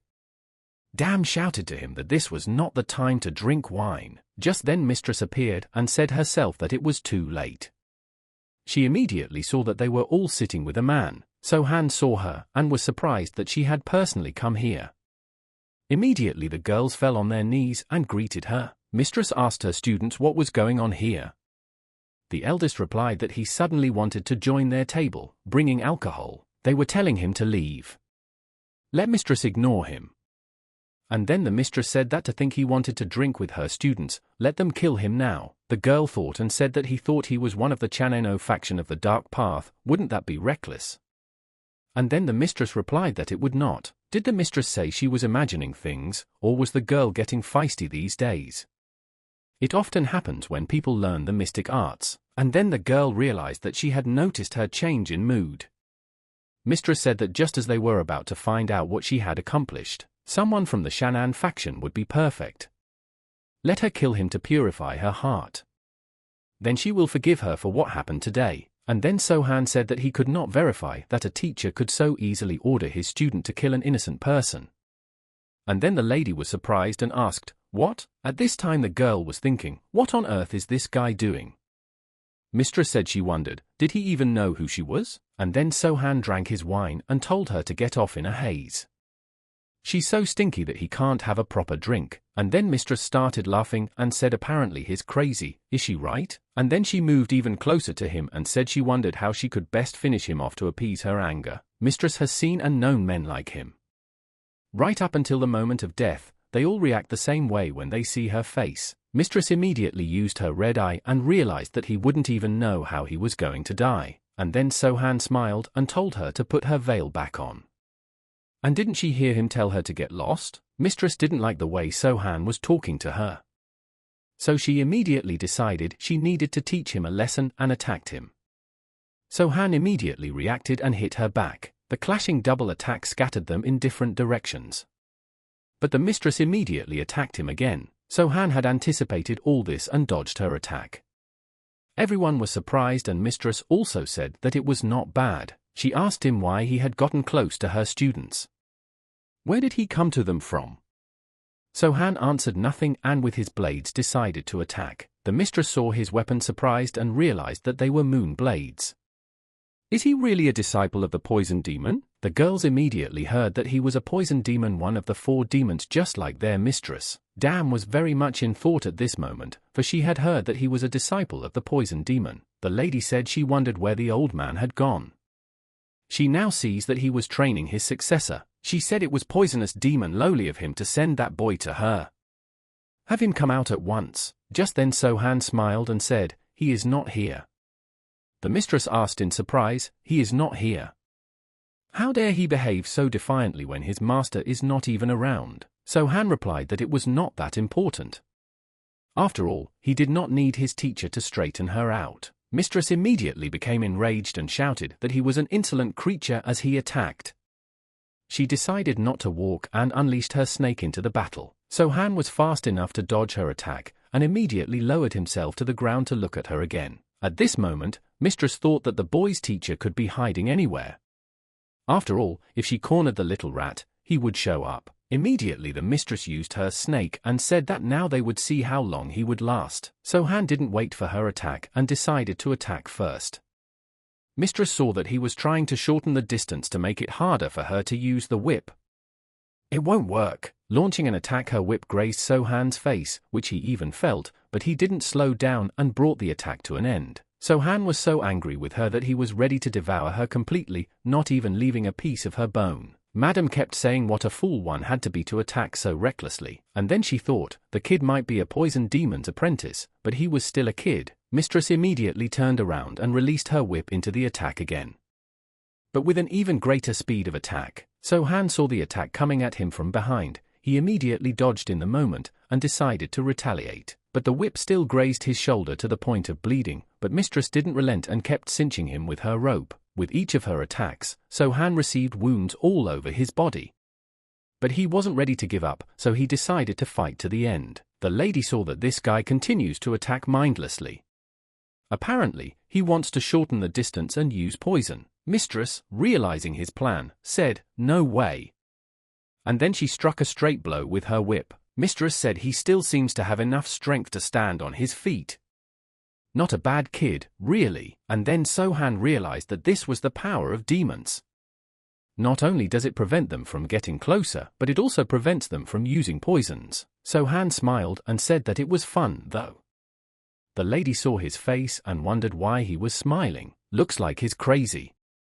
Just like a mentally ill old man. In that case, she would no longer hold back. So-han stood still at the moment of the attack, and with his blades began to repel her many attacking attacks. So-han didn't give up and kept repelling her attacks to wait for the only moment to deliver a crushing blow. Mistress saw another way out, and with her whip she removed the beam so that the house came down on the lad. But So-han saw it at once, and then everything collapsed and the girls were frightened very much, realizing that Sonia had lost in this battle. Everything was falling on him. Mistress said that it seems the poison demon had put a lot of effort into his training, but apparently all for nothing. Immediately, an attack came out of the smoke and was directed at the mistress. She immediately saw that it was poisonous energy. Mistress set up her whip to repel the attack and thought that could it really be that he had such powerful poison energy under his control. So-han emerged from the smoke as a glowing man, which even made the mistress' eyes rise to her forehead. So-han immediately did not relax and pounced on her. The mistress was surprised to see So-han approaching her. So-han immediately used a crushing wave of his blades. Mistress was ready for this attack and immediately counterattacked with a tornado sweep. And connected with a spinning whip, Mistress was sure that her attack would protect her. But So-han used all his power and cut her whip into pieces. At that moment, the mistress managed to move aside, and the attack hit the building behind her. Mistress said that he was hiding all of his true strength. So-han at this moment smiled with a caustic laugh and headed out to attack. So-han ran toward her so fast that Mistress couldn't track his speed. But she used her whip for backup. So-han didn't care anymore. He was ready to go through the whip with such speed that it wouldn't hit him. Mistress was surprised and said that the guy was fast. At this point, she lost her temper and attacked him, which caused an explosion. The mistress flew upward and hoped he was dead. But So-han defended himself and stood inside the smoke like a hero. But blood kept dripping from his all the time, but that didn't stop him. So-han told Demonis that he would present her sinful body as a gift to his teacher for experimentation. Mistress immediately realized that he wished to make her a lab rat of a poison demon. Why he's so sure of himself, being wounded? I wonder if she's already been poisoned. But she can't be. She definitely blocked the poison with the whip. Mistress immediately released her whip and told him to shut up. So-han immediately set up his blade. The mistress saw that she had grabbed his weapon and immediately pulled it towards her. So-han did not let go of his weapon and flew after her. Mistress said she would tear him to pieces. So-han immediately used his blade in the moment and pointed it at her, and then the mistress was surprised that he let go of his blade. But at that moment So-han attacked from the other side while she was fixated on the other. So-han saw that she would have time to use her whip and used a technique to turn around from the attacks and at the last moment grabbed her by the throat and lifted her into the air. So-han at that moment began to shine like garlands and said that she was caught. And then the mistress wondered if she had fallen for this trick. So-han only craves death for her and said that there are only 3 great demons from today. Mistress realized that it was over and told him to stop. So-han did not listen to her and strangled her with one hand. After snapping her neck, So-han tossed her body aside. Everyone was surprised that he had handled the great Demonis. And then the messages reached the stranger and she asked, what did the great Demonis lose to the demon of lust? It was the head of the Shan'an faction named Guasijok. The servant replied to the gentleman that it was true, such news had arrived. Jiu-sa said that they say the great Demonis lost last night. Guan asked, why would a lust demon kill a great Demonis? Jiu replied that they say he came to her female disciples with alcohol. And he was caught by the Demonis while looking for her students, so a battle ensued. Guan asked Gui, is he sure it's a lust demon? Gu said yes. Doesn't that make sense? Who else would be able to handle a demoness? And her female disciples are famous for their beauty. However, he did not touch them, they followed him of their own free will. Gu said he would ask again, did the demon of lust kill the demoness? Gu replied once again to the gentleman that everything was correct. She was killed by a young guy, apparently he had changed his appearance. There's no other way to explain it, Gu said, these for great demons. It was only worth it for him to relax for a second. How dare these brats cause confusion in the Shan'an neo-orthodox faction? So-Han and the girls set off from there. When they arrived at the pavilion, So-Han set up a table for them to have a drink. Dam turned to Zasona and asked him how did he become a disciple of a poison demon? So-Han replied that he had been kidnapped. Dam was surprised and asked, is that why he disappeared? So-Han replied that she understood correctly. One of the for great demons stole him. And then the younger girl said, is So-Han's teacher really that scary? She had heard a lot about him from Mistress. So-Han replied that he was. His obsession with experiments knows no bounds. He conducts them on living people. And he's never satisfied. And then So-Han realized that thanks to his resistance, however, the teacher had gotten carried away and the kidnappings had stopped. So-Han said that he wanted them not to tell anyone that they were disciples of the great demons. Because there is no place in Jianghu where disciples of the four great demons are welcome, the Orthodox will hunt them down if they find out about it.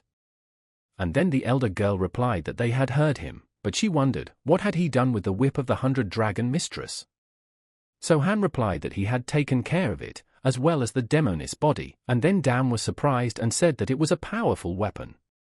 So-Han replied that this was true, and it had taken thousands of lives, including innocent lives. Besides, more than one martial artist of the Orthodox faction had fallen from this whip.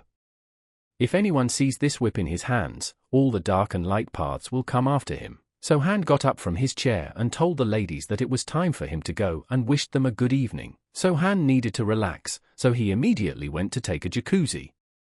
Sitting in the water, he realized that hot springs felt much better now that his wounds were healed. And now in a moment he wondered how his teacher would react when word spread that he had single-handedly handled the demoness. At this moment, So-Han saw a few suspicious guys who were wearing tattoos lined up in front of him. And then Gu himself came in and introduced himself, saying that he was showing his respect to the demon of lust. Gu realized that this demon was unrivaled in face-swapping techniques. He must be amazed that he recognized him. So-Han asked if they were for him. Gu replied that is correct. So-Han asked, who is he calling this demon of lust? And then Gu thought and realized that he seemed to have made a mistake. So-Han immediately got up out of the water and everyone was surprised. Gu saw and imagined those horrible wounds, if they were from all the warriors he had passed, then. Gu asked, Mr. Raging Demon? So-Han immediately came out of the water and said that Gu was just a real jerk. Gu immediately started looking at his body, which was covered with scars. Gu said he knew it, there was a lust demon in front of him. So-Han became very angry and immediately looked at him strangely, and then Gu met Gu and told him he'd rather just die. And called him a disgrace. Gu fell to his knees and said in shame that he apologized to him. Gu said that not only did he manage not to find out anything, but to come back with his face like that? Here in Shan'an, his abode? Gu replied that he asked him nicely and then he beat him up. His hand is heavy, to say the least. Gu immediately got angry and asked who the hell is he? Gu replied that he has a bunch of scars all over his body. This is the body of a battle-hardened man. Given its explosive nature, he thinks it's a raging demon. Gu was surprised and said to let all for great demons die. First the lady, then the boy, and now this psycho. It's like the dark path is some kind of back alley for them. And immediately ordered them all to be rounded up. The warrior told the lord that it didn't matter if he was one of the great demons or not, but the demoness had lost to him in a one-on-one battle. Gu asked him, what did he think this faggot would be able to fend against the entire Shan'an neo-orthodox faction? And this one let them send him to the kitchen, let him serve the food. And immediately the warrior said that he obeyed and let Gu stand up. In the morning, the girls asked Sonia if he had a good night's rest. And then the elder sister said that he was the demon of lust. He must not have slept at all, and then Sonia said, how many times do I have to tell you, he's not a demon. And then Big Sister laughed and said, of course. And then Sonia said that he was not his student. And then the girl said that she seemed to read his mind. And then Junior told Senior that she was behaving unusually. So-han felt something at that moment and looked towards the window. At this point, there were a lot of people gathered in front of the pavilion who had come for a reason. It was Go, with his large army. He angrily ordered his men to bring him his head. A few people went into the pavilion to get the guy outside.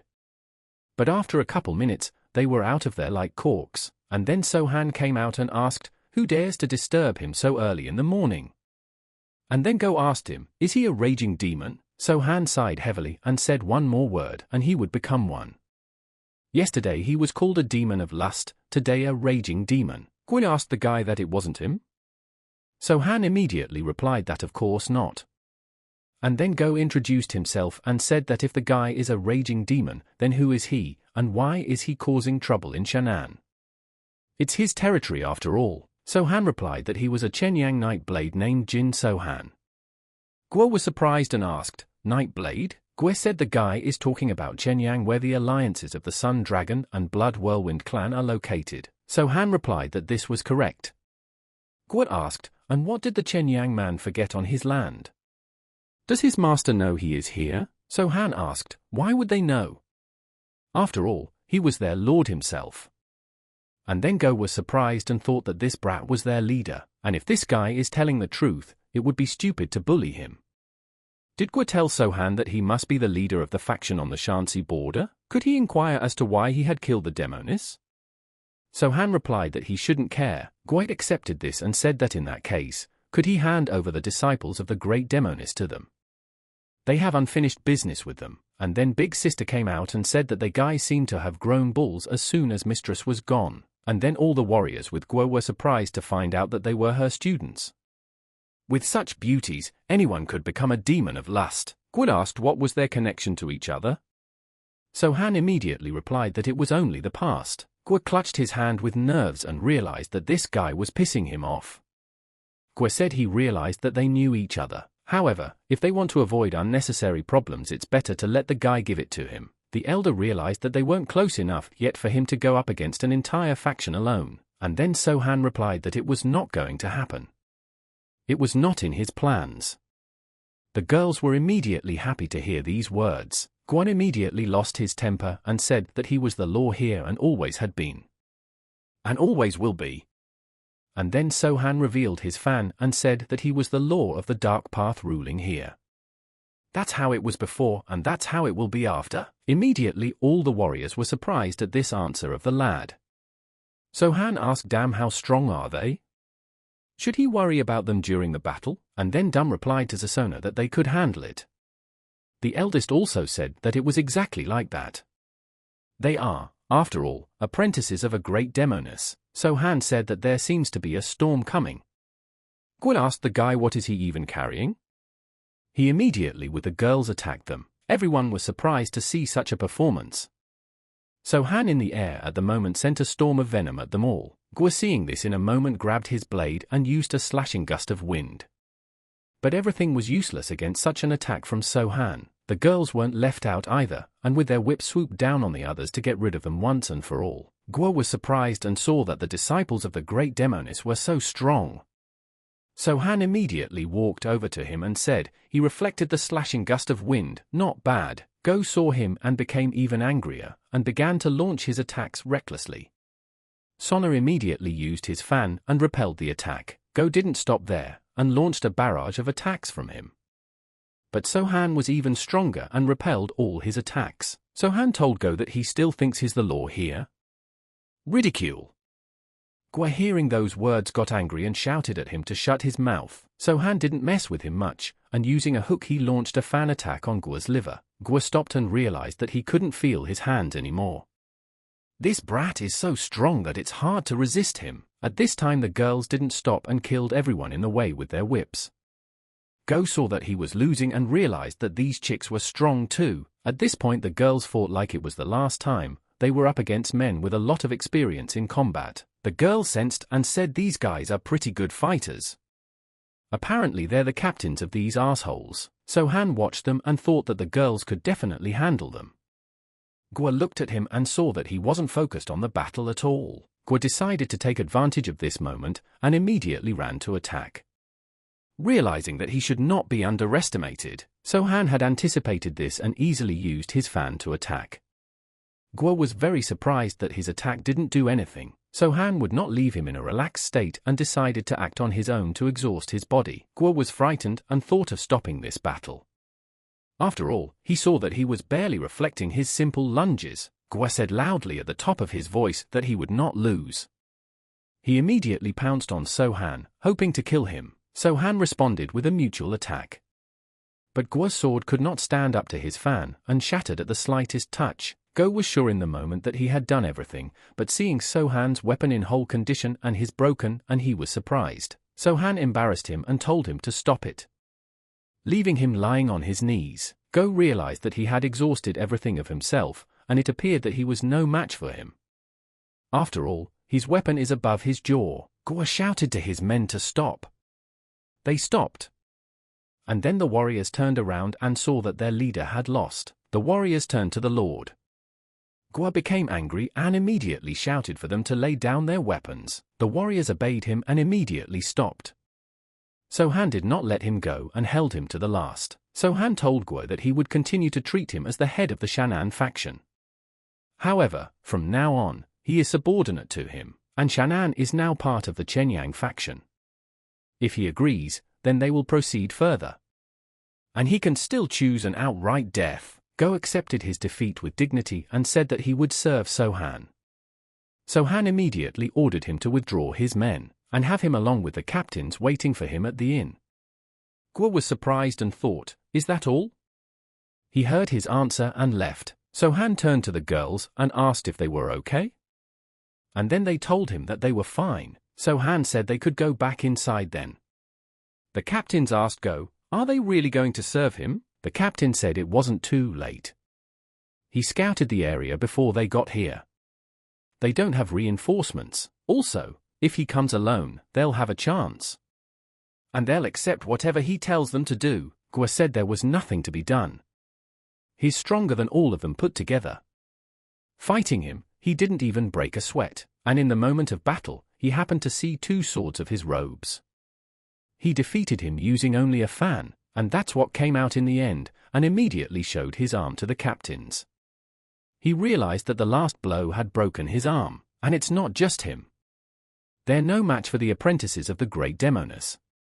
And then the captain said they apologize. Guo replies that they have nothing to apologize for. He just tells them that they are much stronger than all of them, and then So-Han came in and asked, did they have time to discuss everything? He thought he had given them enough time, and hoped it had been enough. So-Han sat down at the table and asked Mr. Guo if they had decided everything. Guo was surprised and asked, what is the master asking? Have they not already decided to serve him? So-Han asks him where his bloodlust has gone. He realizes that perhaps his priorities have changed slightly. Either way, he would give him time so he could discuss things with his captains. Guo realized at that moment that he had gathered them together on purpose so that they would attack him. So-Han said they must be upset, so he wants to give them a chance. He's not comfortable with it himself, and he doesn't want to rule over people who aren't loyal to the core. As far as he's concerned, they're useless, and so that they might all try to attack him. Let them dare and be brave. Take up their swords and come back. He will wait for them all here. But let them keep in mind the fact that they are still breathing only because he decided to spare their lives. It won't happen again. And then Guo marveled with everyone else and realized that he was much stronger than him. Absolutely in everything, Guo made up his mind and asked So-Han how they should address him from now on. So-Han replied that Mr. Guo decided to make the first move and introduced himself and said that he and the Shan'an faction would serve him. The captain saw their chief rise and bow. They, too, rose after him and said they would act on his instructions. At the pub, a guy asked the others if it was true that the Shan'an Neo-Orthodox faction had a new leader, and then the waiter said, how many times do I have to tell him? Yes, the new leader. The guy was surprised and replied that he couldn't believe it. After all, it was rumored to be that young statuesque man surrounded by the attractive female disciples of the great Demoness. The other guy replied that that was correct. But that can't be right. Is he saying that the kid did it? killed the great demoness and subjugated the faction. The waiter said that was correct and because he had seen it with his own eyes. The guy asked him, did he see it with his own eyes? And then Gusa's servant Gua's right hand replied that it was correct. He had seen Mr. Jin So-han in person. The guys were surprised and asked if he was serious. Gu replied that one look at him and he immediately understands everything. He is not an ordinary person, he is outstanding, strong, his whole body was covered with scars. He assures them there is no one in Shinona who can compare to him. Guy asked Gu what was the next step. Gu replied that he reported to the former faction leader, but at that time he didn't know what kind of person So-han was. He warned his master and told him that this man might be a raging demon. Guys asked, is he one of the 4 great demons? Gu replied, why do they think he called him that? All 3 of them have to read between the lines. He asked him to be careful because he's so damn strong. The boys were surprised and told Gu that he was really wise. Gu smiled and said that he was a good judge of character. He asked the boys if they knew what happened next. The head did not listen to him and went in search of him and after mobilizing their warriors. And do they know how it ended? He would tell them now. He should have listened to his words. At this time, people were walking near the lake and in a moment they saw the body of the demoness. The guy asked his friend, is she still warm? The guy said who would have thought she would die like that? The friend also said that he would never have thought that a great demoness could lose. The boy replied that the upside was that the master would have a good time. He had heard that the apprentices of the great demoness were virgins. Her students are not easy girls. Not everyone dares to approach them. A friend asked if he thought they had a chance. She has 3 students. The fellow answered him not to speak such heresy in the presence of the master. The friend said that he thought he was the only one here. Then a voice from him asked the guys, did they find her? The guys immediately kneeled down and said yes. At this time, a stranger approached them with great speed and immediately approached the demoness body. The stranger smiled looking at the demoness case. He said it was very far-fetched that they were meeting under such circumstances. The boys told Lord that apparently her neck was broken as he grabbed her with his left hand. The Lord asked what weapon was used by the man who killed her. The lad replied that he fought the great demoness with paired moon blades, and used the ash fan in battle with Go Sajok. And then the master wondered about his weapon. The stranger thought that because there were no cuts on her, he hadn't gotten her with his weapon. In that case, he must have either dropped his weapon during the battle or thrown it at her on purpose so that he could suddenly grab her and break her neck. Isn't that one of the cowardly methods the Dark Ones use when cornered? Since the great demoness had fought in the streets before, she was visibly discouraged when she lost. The master asked the boys what they said the name of the man who killed her was. The boy replied that his name was Jin So-han. The master smiled and said, what a beautiful name. It seems that the immortal witch doctor had raised a monster. The boy asked in surprise, a witch doctor? The Lord replied yes, he is also called the demon immortal. He is the twin brother of the poison demon. Even though they are both crazy, the witch doctor would be more dangerous. If the 4 demons were known as the 4 great psychopaths, then the poison demon would be eliminated from there, and his brother would be led by them. The boy asked the master, what was he trying to say, that an immortal healer was crazier than a poison demon? The Lord replied that he assumed so. Once upon a time, a poison demon was severely injured after being trapped by the leader of the Hubei Alliance, but they got hit pretty good, too. Most of the fighters were dead, and the leader was on his last breath. Then suddenly, an immortal appeared. He was able to cure the Alliance leader. The poison demon asked why he was treating the Alliance leader, but the witch doctor didn't answer. Then he saved the rest of the people without even changing his expression. At the end, he took his twin brother and left. And then he realized that compared to the immortal, the 4 demons were still sane people. You have to be careful with the students of such a psychopath, because they may have an inkling of how powerful he might be. And then the boys answered the Lord that they had heard him. The Lord asked, and where is he now together with the disciples of the great demoness? The boy replied that they were staying at Song's Inn. Is the master going to attack him now? The gentleman answered no. He needs to watch him a little longer. He's a serious obstacle to the demoness apprentices. There is no rush. Have them keep an eye on Shan'an from tomorrow. If it's a trap, the immortal should appear soon. The master said that, and about her, they would have to get rid of the body. The boys asked what they should do with her whip. The master replied that they should bury it with her. It would be her gift for raising such fine students. At this time So-han was having dinner with the girls, unaware that a group of people were following him. So-han saw that the younger girl was very hungry. So-han asked her if she was well. Eldest said that they were all so happy since master was gone. And then Junior said that wasn't true, that's just because she's been eating non-stop for days. And she has a very good appetite here. So-han asked Damwol why she was frowning so much. Was her older sister bullying her again? And then the elder told So-han to shut up. Dam also replied that that was not the case. The fact was that her younger sister had a dream. So-han was surprised and asked what kind of dream. Dam replied that in her dream their mistress came and said that So-han had killed her because he had attacked along with the demon of lust. So-han was surprised and asked that he was fighting her along with the lust demon.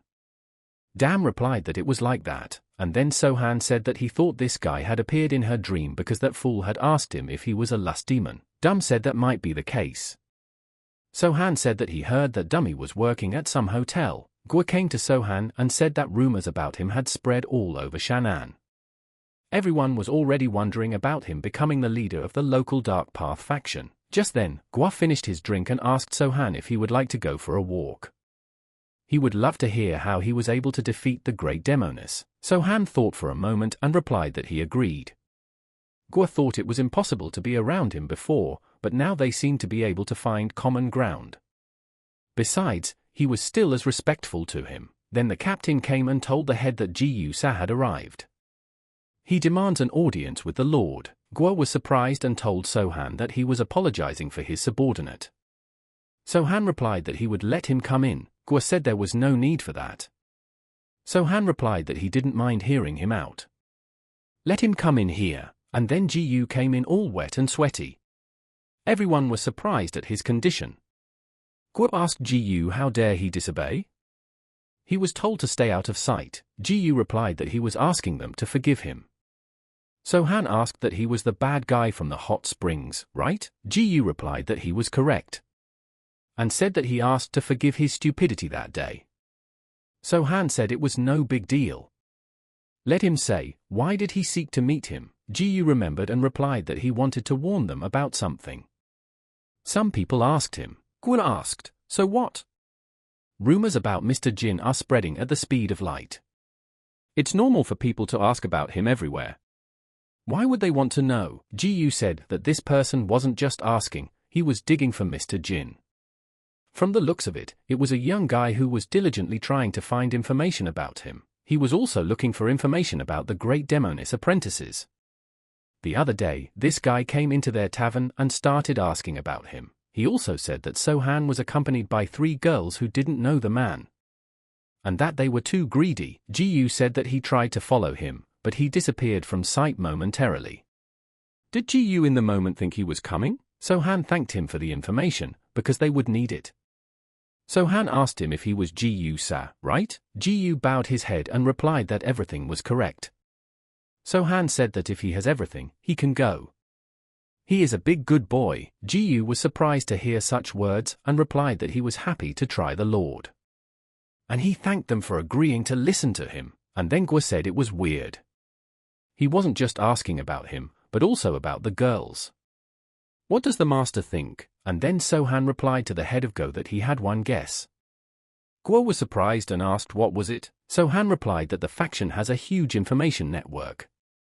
They know 2 things about him. The first is that he wants Virgin Demoness apprentices. The second, he is not afraid of the Shan'an faction because he can hide at any time. Gua asked So-han if he knew who it might be. So-han immediately replied that he was. Go was curious and asked who he was. So-han replied that he was a demon of lust. Gua was surprised and said So-han means that the lust demon is here in Shan'an?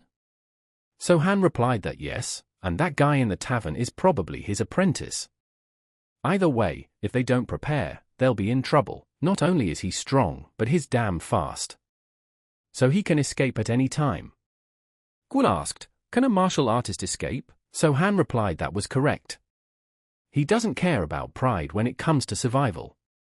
He can run away as soon as he smells trouble, then attack again the next day. And then Gua wondered if they would be able to catch him. So-han told the head that no one had been able to catch him before. Respected schools, Jianghu mercenaries, alliances, no one was able to catch him. In Jianghu, a lot of people called themselves the Demon of Lust, but none of them can match his skill. And now it's time to try and catch the bastard. He will personally kill the bastard. Ji at this time joyfully ran to his tavern.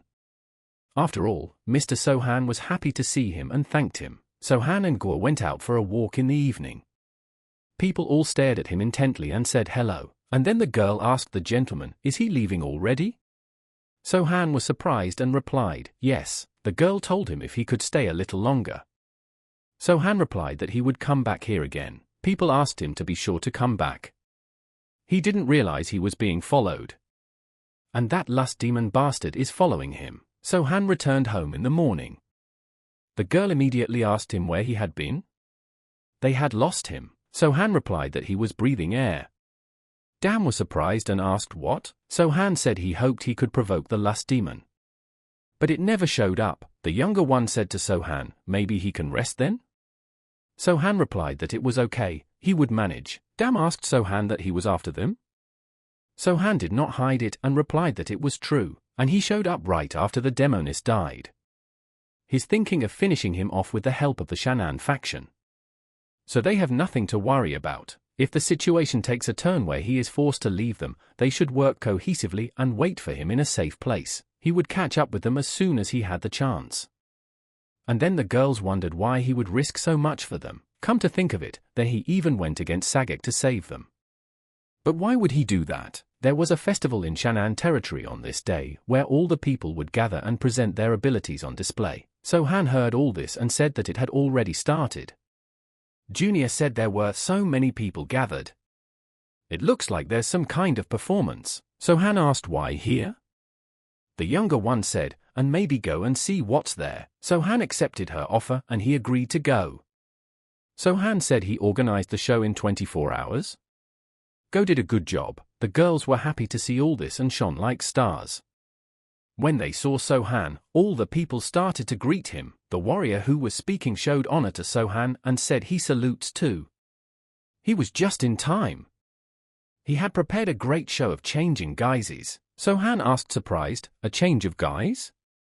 Very interesting, and he asks him to get him started already. And then the warrior said to So-han to forgive him for what he was about to do. And then So-han was very much surprised. And then the warrior shouted at the top of his voice for them to welcome the new head of the Dark Shan'an faction, Jin So-han. So-han asked, who dared to disturb him? The warrior immediately opened his fan and jumped right onto the performance stage. He said he's the head of the dark factions in Shenyang and Shan'an. And his name is Jin So-han. Everyone immediately started laughing and having fun, and So-han saw this and said that they were all persecutors. And the warrior asked So-han, how dare he lie, and called him a martyr? And he can't be Mr. Jin. His face is an insult to all that is beautiful. Get him out of here immediately. So-han's image asked, how dare the warrior judge him by his appearance? Let the brute introduce himself. And then the warrior responded to make the mortal look at him. He is one of the 3 great demons, a raging demon. So-han's image said he understood. So he had decided to avenge the death of the great demoness? However, wasn't he a little too fat for a raging demon? The warrior lost his temper and replied, to shut him up. He killed his comrade, and now he will avenge the demoness in the name of the power of friendship between demons. He'll tear him to pieces and eat him alive. But then another man ran up on stage and said that he too was out to avenge his demon friend. After all, the demon of lust is the greatest rapist in the world. The people immediately started booing him and shouting at him to get off into the mist. The warrior told the men to all shut their mouths, or he'll rape them. And then he'll get to their asses. Dam asked if it was worth provoking the lust demon so openly. The demon asked whose should be opened first, but considering he's doing it like a rabbit, he'll take the innocence from both of them. And then he went after them. At that moment, everyone started laughing, and in the moment, So-han felt that he was being attacked. He immediately deflected the knife with a U-turn. So-han looked around and realized where the place from where he was attacked was.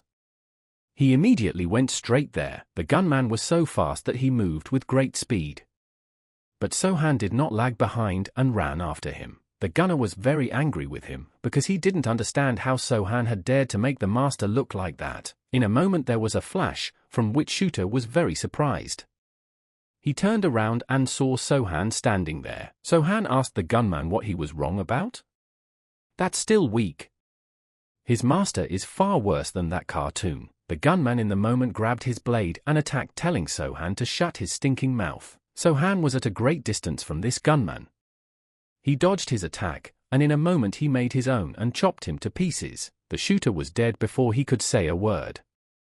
Sohan started to walk, but felt something flying at him. Sohan saw another attacker come in, using the whip to attack. The attacker was surprised that Sohan had repelled his attack so easily. Just how fast is he? He looked at his brother and saw that one blow was enough for him. He definitely couldn't handle him alone. He should team up with the master. The assailant pulled needles from under his clothes and sent them straight at Sohan with the direction of his hand. Sohan didn't bother and reflected them like matchsticks with his blades. At this point, the attacker decided that he needed to escape, but the attacker saw that there were warriors downstairs looking for him and knew he was on top of the building. The attacker realized that he had been nudged and started moving even faster. But Sohan would not let him go so easily and came out of the roof of the house like a monster. Sohan immediately started chasing after him. The attacker saw Sohan's face and realized that he was finished. At the moment of the attack, Sohan saw someone attacking him with their attacks. Sohan had to repel these attacks, while the attacker had already fled to another building. He realized that his master had interfered, and he should run while there is still time. The attacker was already hoping he had escaped. But in a moment the whip tied around his neck and dragged him back. He was very much surprised. The older girl asked him where his master was. The attacker was very angry and could not get free, but in a moment there was a voice saying, "What did they all think they could lure him out in such a pathetic way?" The girls immediately realized it was him. People also began to look around, for they too had heard that voice. The girls realized that the creep was talking using internal energy to hide his presence. The demon told them that if they wanted to play, so be it. From this day forward, he will kill one woman per Chinona, their wives, their daughters, their mistresses, he'll kill them all. It'll be payment for the show they've been putting on for him. The attacker also started laughing and said that they would regret this decision. And their master was very hungry now. The older woman pulled her whip even tighter and told him to shut up. The attacker immediately began to suffer very badly. The demon at this time felt that he had lost his students. But that was okay, he could always find new ones. More importantly, he is now being pursued by Sohan, the Demoness apprentices, and the entire dark faction of Shan'an. It's as delightful as a woman's embrace. He can't wait to see their faces when he escapes their net, from which they think it's impossible to escape. But it wasn't that simple. At that time Sohan followed him and found him. When he entered the room, he saw that the demon was here. The demon was surprised that Sohan had come to him and wondered how he had been able to find this place so quickly. Sohan sat down at the table without a word and taking the pitcher in his hands he began to drink. The demon didn't understand what was happening. Sohan asked the demon, what was he staring at? Didn't expect him to find his hole or something. The demon asked Sohan, is it proper for a disciple of a poisonous demon to live like this? Why didn't he follow the example of his teachers? Sohan asked in surprise, for example? The demon replied that it was exactly that. Who but he would know how frivolous his master's life was? Or was it something he hadn't taught him? The demon asked, what are these Shan'an faction mutts here for? And what's his deal with the Demoness apprentices? Or did Sohan decide to play the noble game? Sohan replied that he didn't give a damn about nobility, but here's what he's wondering, is he too sickly for a pleaser of old men's staffs? And then demon replied that Sohan was an arrogant creature. Did he really think he could catch him? Just then, someone from the street turned to the lust demon and said that he was surrounded by the net of the Shan'an dark faction. The demon asked them, so what of it? The warrior replied that they would keep him alive if he took off his pants and surrendered, but they don't guarantee that his but will be safe. He'll be the first to take care of it. And then demon couldn't stand it and seeing the look on Sohan's face asked, is he laughing at him now? And at that moment, everything trembled from his strength and the wine glass fell to the ground. From that, his weapon immediately appeared. the demon saw his weapon and immediately withdrew it, and went straight to attack So-han. So-han saw all this, and directly reacted and deflected the attack with his fan. The demon didn't hesitate and started attacking. His speed was so great that he was jumping from side to side like a jumper. But Sona caught him in a moment and stopped him. The demon stopped and put his blade away. He felt that he was faster than So-han, but he was stronger than him, and now he could see why the demoness had lost. The demon suggested to So-han that they take a little walk. He immediately vanished and told So-han to keep up. In flight, the demon saw those warriors mocking him and attacked. So-han saw this and in a moment went to save them. After repulsing his attack, he ran after him like lightning. The warriors thanked the Lord for saving them from death and wished him to end it once for all. The demon started to run away and in flight asked So-han what was wrong. Couldn't he keep up? The demon asked So-han, how dare he insult him by being so slow? And now Shan'an would choke on blood because of his arrogance. The demon headed towards the humans to kill them all. But the men were ready, and in a moment they knelt down and let their bullets fly. The demon was surprised at this turn and immediately stopped to avoid getting shot. The demon saw that there was a passageway he could go into. Turning around, there were girls with whips coming at him. The demon stopped as he landed on the ground and realized he couldn't escape. But in a moment, attacks came at him out of nowhere. The demon immediately pulled out his blade and fending off the attacks asked the Shan'an squad, what did they want, death? Just then So-han came and with his fan swooped down on him. The demon saw the attack, but had no time to react. The demon didn't stay down for long and started running again. He saw that they were ordinary people. The demon wondered if this was the Shan'an's network. Well, that's okay. After all, he who laughs last laughs. He'll kill every last one of them. But for now, he must retreat. So-han stood on the rooftop and saw where the demon ran to. When he landed in the forest, demon thought he was vaporized. But then he saw a horse with a warrior attacking him. The warrior told the lust demon that he had come for his head. The warrior attacked the demon and told it what kind of jiaochang it was. The demon was very much surprised and didn't understand where the Guan Yu warrior had come from. The demon repelled this attack in a moment. The warrior saw that it didn't work and said that he thought they would give up so easily against him. The warrior did not fight him further and rode off on his horse shouting that he would come back for him. The demon didn't realize what had just happened. But then someone attacked him from the forest with their whips. The demon sensed this attack and reacted in time to stay out of trouble. Looking at the roof, he saw a warrior named Huang Zong. The demon asked, are they mocking him? Huan immediately released his arrows at the demon. At that moment, the demon got angry and said that he was fed up with them all and began to repel the attacks. Huan, seeing that his arrows were broken into small pieces, was a little surprised, but he was not discouraged. But in the moment, So-han himself arrived on the battlefield. Huan told him that he thanked him for the opportunity to get even with this molester of granddaughters. So-han was surprised. After all, he knew that Huang didn't have any granddaughter. How could one know his character so poorly? The demon asked So-han what he had set up here. Tell him to tell those fools to get out of here. They'll settle this like men. So-han replied that he was amused to hear him say that. Just a few seconds ago he was trying to escape, like the cowardly rat that he is. The demon immediately insulted So-han, thinking that if So-han thinks he's a disciple of a poison demon, he's smart. And then Huang released the next arrow, but it was very rare. So-han was standing still at this time and the white passed next to him. Once it passed So-han, it turned into a more dangerous weapon, and the demon saw this and immediately repelled the attack. But after the arrow came the mist, which was heading towards him, and the demon was very surprised from the poison. The demon began to use wind abilities so that the poison wouldn't envelop him completely, and he was caught so horribly. The demon couldn't reflect everything and realized that it was a soul-dissolving poison. And paralyzing. The demon immediately went running away, seeing that he was doing very badly. But So-han didn't let him go and chased after him. At this moment, the warriors were saying that the demon of lust is over there. Let the warriors follow the fireworks. The only choice left for the demon was to run away and heal himself so that he could attack them again and pay them back. But So-han wouldn't let him go so easily. At that time, Ji Yu and his men were hiding in the bushes near Qiongmei Lake. He told the warriors that the demon was coming and to be on the alert. Ji Yu realized and thought that as soon as he appeared, they would throw their spears at him. Then they would shout the name of the woman they loved and that they wanted to avenge her. In fact, it's as easy as a finger on the pavement. He's going to show everyone what Jiyu-sa can do in this battle. Jiyu saw the salute and realized that here comes the demon walking, and Sohan-san was chasing after him.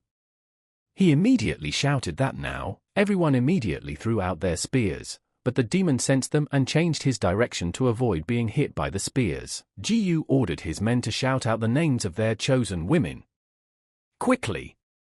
They immediately threw their spears and started shouting the names. Jiyu said that it was very good and let them keep it up.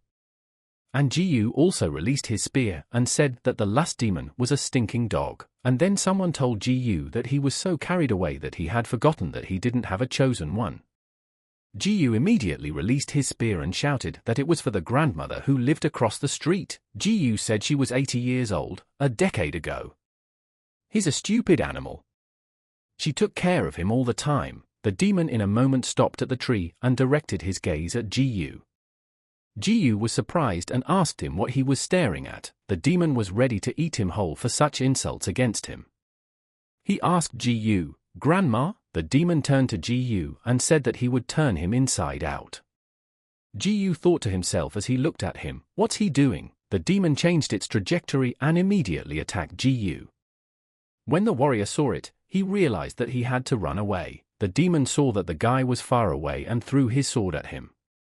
Jiyu saw the attack and started running even faster, and at the last moment Sohan came and repelled the attack. Sohan stopped in front of the demon and could see that it had pissed him off. And it seemed that time had not spared his mind. At this time, Jiyu was startled from his death and dodged the attack, and he fell to the ground and passed out. Sohan and demon began their battle, because running after each other for so long was getting tiresome and it was time to settle things one-on-one. They were ready to kill each other and fight to their last breath. The battle was happening so fast that no one had time to watch. Sohan and demon stopped on the roof of the house and looked at each other. At that time, the guys were all watching the battle from the other side. The demon turned to the warriors and asked them, "Why are they quiet? Or are they full of shit in their mouth?" Sohan said the network started working as soon as he started running. But once he stopped, it was over. If he had fought him right away, otherwise it wouldn't have happened. The demon turned into a monster and said, "Gut him like a boar, and it's gonna happen in front of this dumbass crowd." And arm his tortured body on top of a mountain of corpses. The demon immediately walked right next to Sohan that he couldn't even see it as it wounded his arm. The demon was even happier and attacked even harder. Sohan didn't like it, so he fought too. Sohan fought him like a true warrior and at full strength. As Sohan fell to the ground, he said that a demoness had died here. The demon asked, "So what of it?" Sohan replied that she had laughed just as he was laughing now. But she died with a face full of terror. The demon began to smile even wider and said that Sohan had done a great job. To think that a demon's apprentice had killed one of the 4 demons. "We can give him a round of applause." The demon asked Sohan that his master was also planning to kill him. Indignation, poison, lust, sorcery. That's what they called themselves. He knows about it, doesn't he? Sohan replied that he knew. The demon said that fierce demon and immediately went to attack Sohan. Sohan had time to react and used his blade to repel the demon's attack. But he kept trying to suppress it. Sohan looked into his eyes and said it was poison. The demon heard this and immediately moved away from the distance. The demon immediately thought that Sohan had used poison or was only trying to use it against him. Sohan immediately combined his blades into a single weapon to make it even easier for him to kill this lust demon. Sohan raised his weapon above his head and said, "Full moon." Looking into the demon's eyes, the demon was fixated on Sohan at this point and thought that he had just connected the blades. But it's not that simple with Sohan. Sohan was even faster this time. He immediately flew into the air and attacked the demon with his blade with a merciless strike. When the demon saw this, he realized that he would have to repel this attack. He went straight for his blade, but Sohan's strength and attack was even stronger, and passing through the demon's defense it hit right on target. From such an attack, a strong wind rose up that the girls couldn't even see what happened there. After all, the demon was also in smoke. At that moment the image of Sohan with his blade became visible. He was coming out of there like a true head of the lands. Damn thought at this moment, How did he have so much strength? The last demon couldn't even fight back, and then the warriors began to look at him negatively, for he had fooled them all in this battle. His power is like a divine power. They are all afraid and cannot imagine what will happen to them in this battle. So-han said he needed to be believable. Saying it's poison when it's not. Giving poison while saying it's medicine. Pretending to be poisoned when he's unharmed, and when the enemy believes he's better than him, stronger. Then the psychological battle will be over. Hiding your abilities from everyone and if possible not using your special skill is the most important thing in a psychological battle. They say that this is the best method, giving immense pleasure.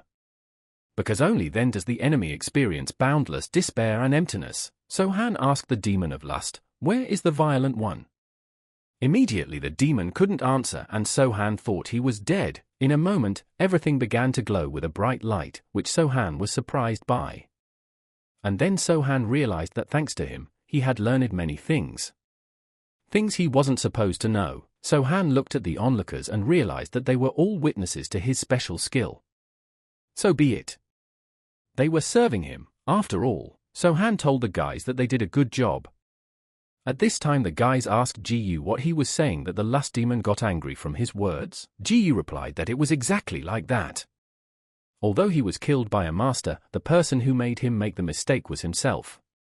Ji-yu is from the Shan'an faction of the Dark Path. The guys didn't believe it and asked, why would a demon react to the words of someone like him? Most likely the Lord had pissed him off, plus, he was originally enraged. And they all had something to do with it. Ji-yu just didn't see that performance. It was a breakup of everything. Ji-yu shouted at them that they were all bullshit. Can they better faux fan? The guy asked him what he was up to. Ji-yu said that if the rumors were to be believed, the lust demon only preyed on young beautiful women. And everyone shouted out the names of their lovers. Demon didn't care about that. But just mentioning a grandmother who was 80 years old a decade ago, the guys thought about it and said that was fair enough. Immediately everyone started laughing. Ji-yu couldn't stand it and said that they were annoying him, and then someone from the street told Ji-yu to go outside, for there was a message for him. So Ji-yu went outside and said, "What's wrong?" Just then he replied that the master had decided to reward him. Ji-yu was greatly surprised at this point and asked what? Ga said, "Here is what the gentleman said. The Shan'an faction network strategy started with Gu's report. And everything succeeded because of his observation. He realized that the information he had heard was extremely important. He kept his cool even though he was speaking in front of him and faction leader Go Sajok, and he gives him 5,000 Nyang as a thank you." And then all the guys and Ji-yu himself was very surprised. Ga turned to Ji-yu and said that he had done a good job. And he hoped they would see each other again. Regards to the leader of the half-month-old dancing sword school, Jin So-han. Ji-yu let a tear fall and thanked the master, and then Ga told Ji-yu that he congratulated him too and here was his reward. Ji-yu couldn't believe it and took the box like a child. Ga asked Ji-yu, "And when is he going to show up?" Ji-yu wiped his tears and replied that they could go inside, and here they were saying it's a good idea not to have a drink on such an occasion.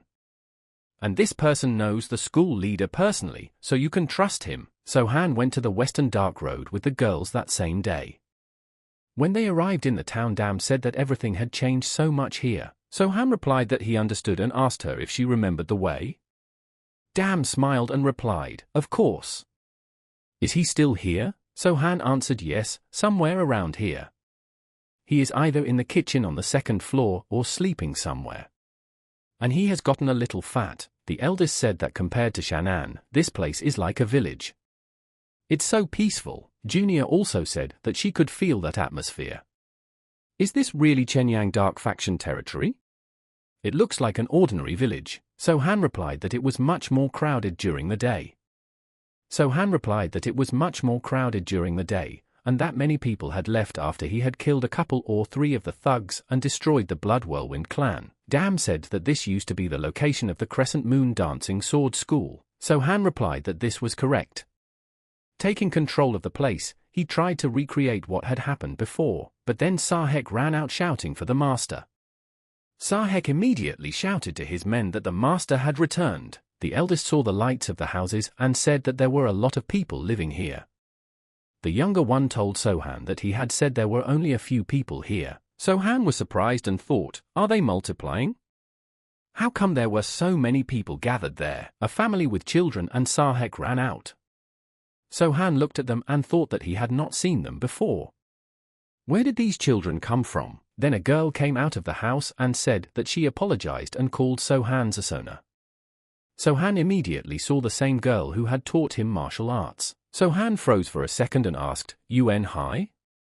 The girl immediately ran up to him and hugged him so tightly that Sohan felt the very embrace. UN started crying and told Sasona that he was alive. Sohan could not accept this and replied that he was alive and well. Dam also cried when she saw her and asked with surprise, "UN hi?" The girl walked up to her and asked, "She must be Damwul." Dam cried hard and said it was her. UN immediately hugged her tightly, for she felt the same warmth she had felt years ago. Atif Ali said they were both alive. But what happened to them? Where had they been all this time? Sohan bowed and introduced himself to everyone else. And then the boy bowed back and said that he had heard a lot about him. The guy says his name is Chan, used to be called an ugly demon. And he asks them not to be scared of him. Sohan immediately remembered the ugly demon and remembered that he was the only one who had helped the school of the dancing sword back then. He wondered where Jong had gone, so he was with UN. Then the boy asked Jong who the uncle was. Sohan asked Jong, "Is he UN Hai's husband?" In that case, he would be respectful to them. Chu was immediately surprised and realized that he had never seen him like that. The older one was surprised too, because she saw that Sohan was also ordinary sometimes. Chu said they'd better not stand on the doorstep and go inside. It's already getting cold. Chu shouted to everyone and told them to go inside and talk there. Just then, Dogan came over and said he had been so worried about him since he left. "Is he all right?" Sohan turned around and replied that everything was fine. Then Dogan gave him a pipe and asked if he would smoke. Sohan asked where a common cook like him got a nepent from. Dogan replied that he stole it for him. Sohan immediately smoked this pipe. Dogan asked him if he had seen UN yet. The whole school was abuzz when she showed up. Dogan and Sohan sat down on a bench and started smoking. Dogan said that of all the comrades, she was the only one who had come back. The world is such a shitty place, to be honest. Maybe it's lucky that at least she's back, though. Sohan didn't answer anything and just smoked. Dogan saw that he was speechless and told him to finish his cigarette and go inside. In the meantime, he would prepare some appetizers for the drink. Sohan heard the gate close saying that he had come home and brought him back to them. He became stronger and then he was able to protect them. And he asks the boys to come back soon. Chu asked at dinner time that they killed the demoness and the lust demon. Sohan answered yes, and also spared Go Sajok. Chu now realized that was why he had been away for so long. He had been busy killing 2 demons. Chu asked Sohan what was his reason for favoring Gu. Is it really what he thought it was? Sohan replied that he had swept the Shan'an faction under his feet. And then Chu thought, why is he talking about this so casually? Sohan said that he plans to establish a Sharangsy faction in either Chenanya or Chenyang soon. Have him alert the faction leaders about this. Chu couldn't believe that Sohan had killed 2 of the 4 demons and seized power in the Shan'an Dark faction. It felt like it was easy for him. Then someone outside the door asked Sonia if he was busy. Sohan replied that he was not and gave permission for them to come in. Chu bowed and told the gentleman that he would come by later. It was UN. She decided to talk to him. Sohan told UN that he kept wondering when she would show up. UN asked Sohan, was he waiting for her? Sohan replied that of course. UN asked Sohan that he was already prepared for her nagging? Sohan replied that he was always ready. After drinking a few shots of wine, UN told Sasona that she was worried about him. He knows how dangerous the dark factions are. That's not like him. He was such a kind boy when he was a kid. And at that moment, Sohan remembered her telling them to watch their posture during practice. UN told them to visualize their arms stretching forward. And they should try not to tense their wrist too much. UN immediately asked Sonia, is he listening to her? But then Sohan just smiled. UN asked him, why is he smiling? Did she say something funny? Sohan replied that he was not and said that he was no longer a boy and had been unkind for a long time. Yuan asked in what sense unkind. He quarreled with Shawul at times, but he was never an evil person. So-Han said that his master was one of the 4 demons, a poisonous demon, and the day he disappeared, everyone was drugged. It was his master's work. He spotted him then and kidnapped him. Yuan said that if his master is evil, doesn't make him the same. He doesn't have to become like him. So-Han immediately grabbed the glass and said that he had to. Yuan asked him, does he want to become a villain? Is he out of his mind? So-Han said that Zhang Hu wouldn't be able to survive otherwise. He had already killed the leaders of the Blood Whirlwind clan and the 5 Poison clan. Then he came to Shan'an to bring back Damwul. In doing so, he got rid of the Great Demoness and the Demon of Lust, and that wasn't the end of it. On his way back, he cleared 2 castles belonging to the Green Forest. He went in there to visit the viceroys of the castles, who decided to attack the Demoness apprentices, and there he saw people locked in cages, held like cattle. There were many children among them, and he freed them by killing all the scum in the fortress. Yuan said he did the right thing. He punished the wrongdoers and saved the defenseless, didn't he? So-Han said that one of the green men told him before he died that a troop of wildlings would come for his head. As of late, strife and resentment are his eternal companions. And after news of the slain demon spreads, a raging demon follows on his heels. If he's going to hold back and live like nothing happened, how is he going to deal with all these people? And then Yuan trembled and replied that she just wanted him to be happy. She was worried about him and didn't want him to get hurt. Just then So-Han took her hand and gave her a warm handshake.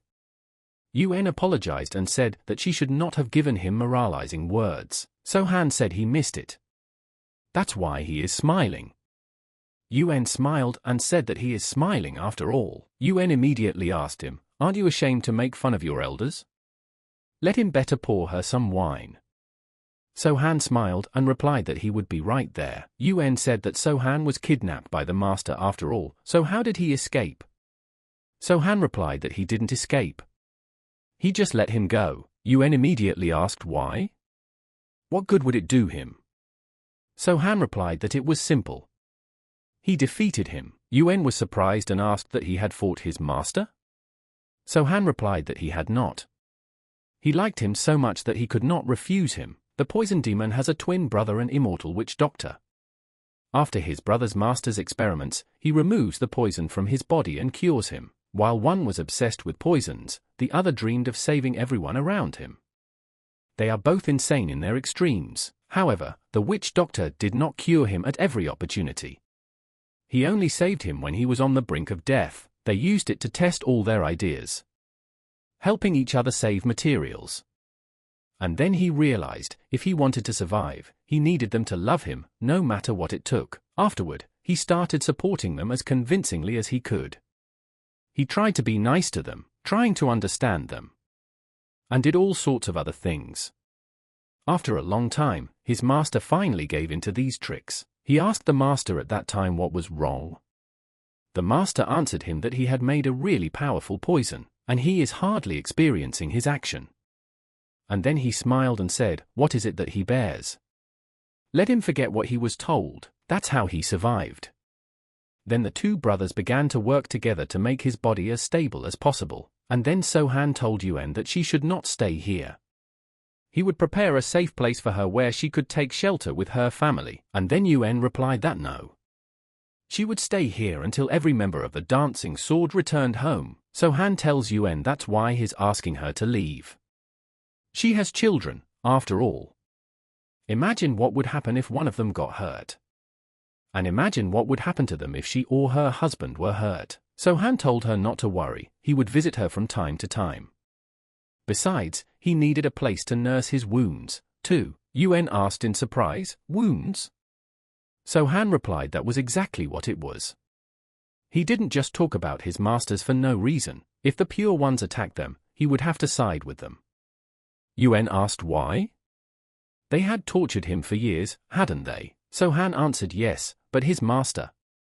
Yuan said, what if his master decides to kidnap a child for experimentation again? What will he do then? And then So-Han replied that in that case he would oppose them. But that's not going to happen. They are no longer engaged in experiments of this kind. Yuan was surprised and asked why? So Han replied because all the experiments they wanted to do had already been done on him. In the morning, Chu knocked on the master's door and said that representatives of the Jegal clan had arrived. So Han replied to let them in. The representatives entered and said they had heard a lot about So Han, the leader of the Crescent Moon Sword Dancing School. The guy said his name was Hen. And the other brother's name is Tan. So Han said they had come a long way, he welcomes them. So Han allowed them to sit down and said that it had been reported to him that they wanted to discuss something. Hen replied that that was correct.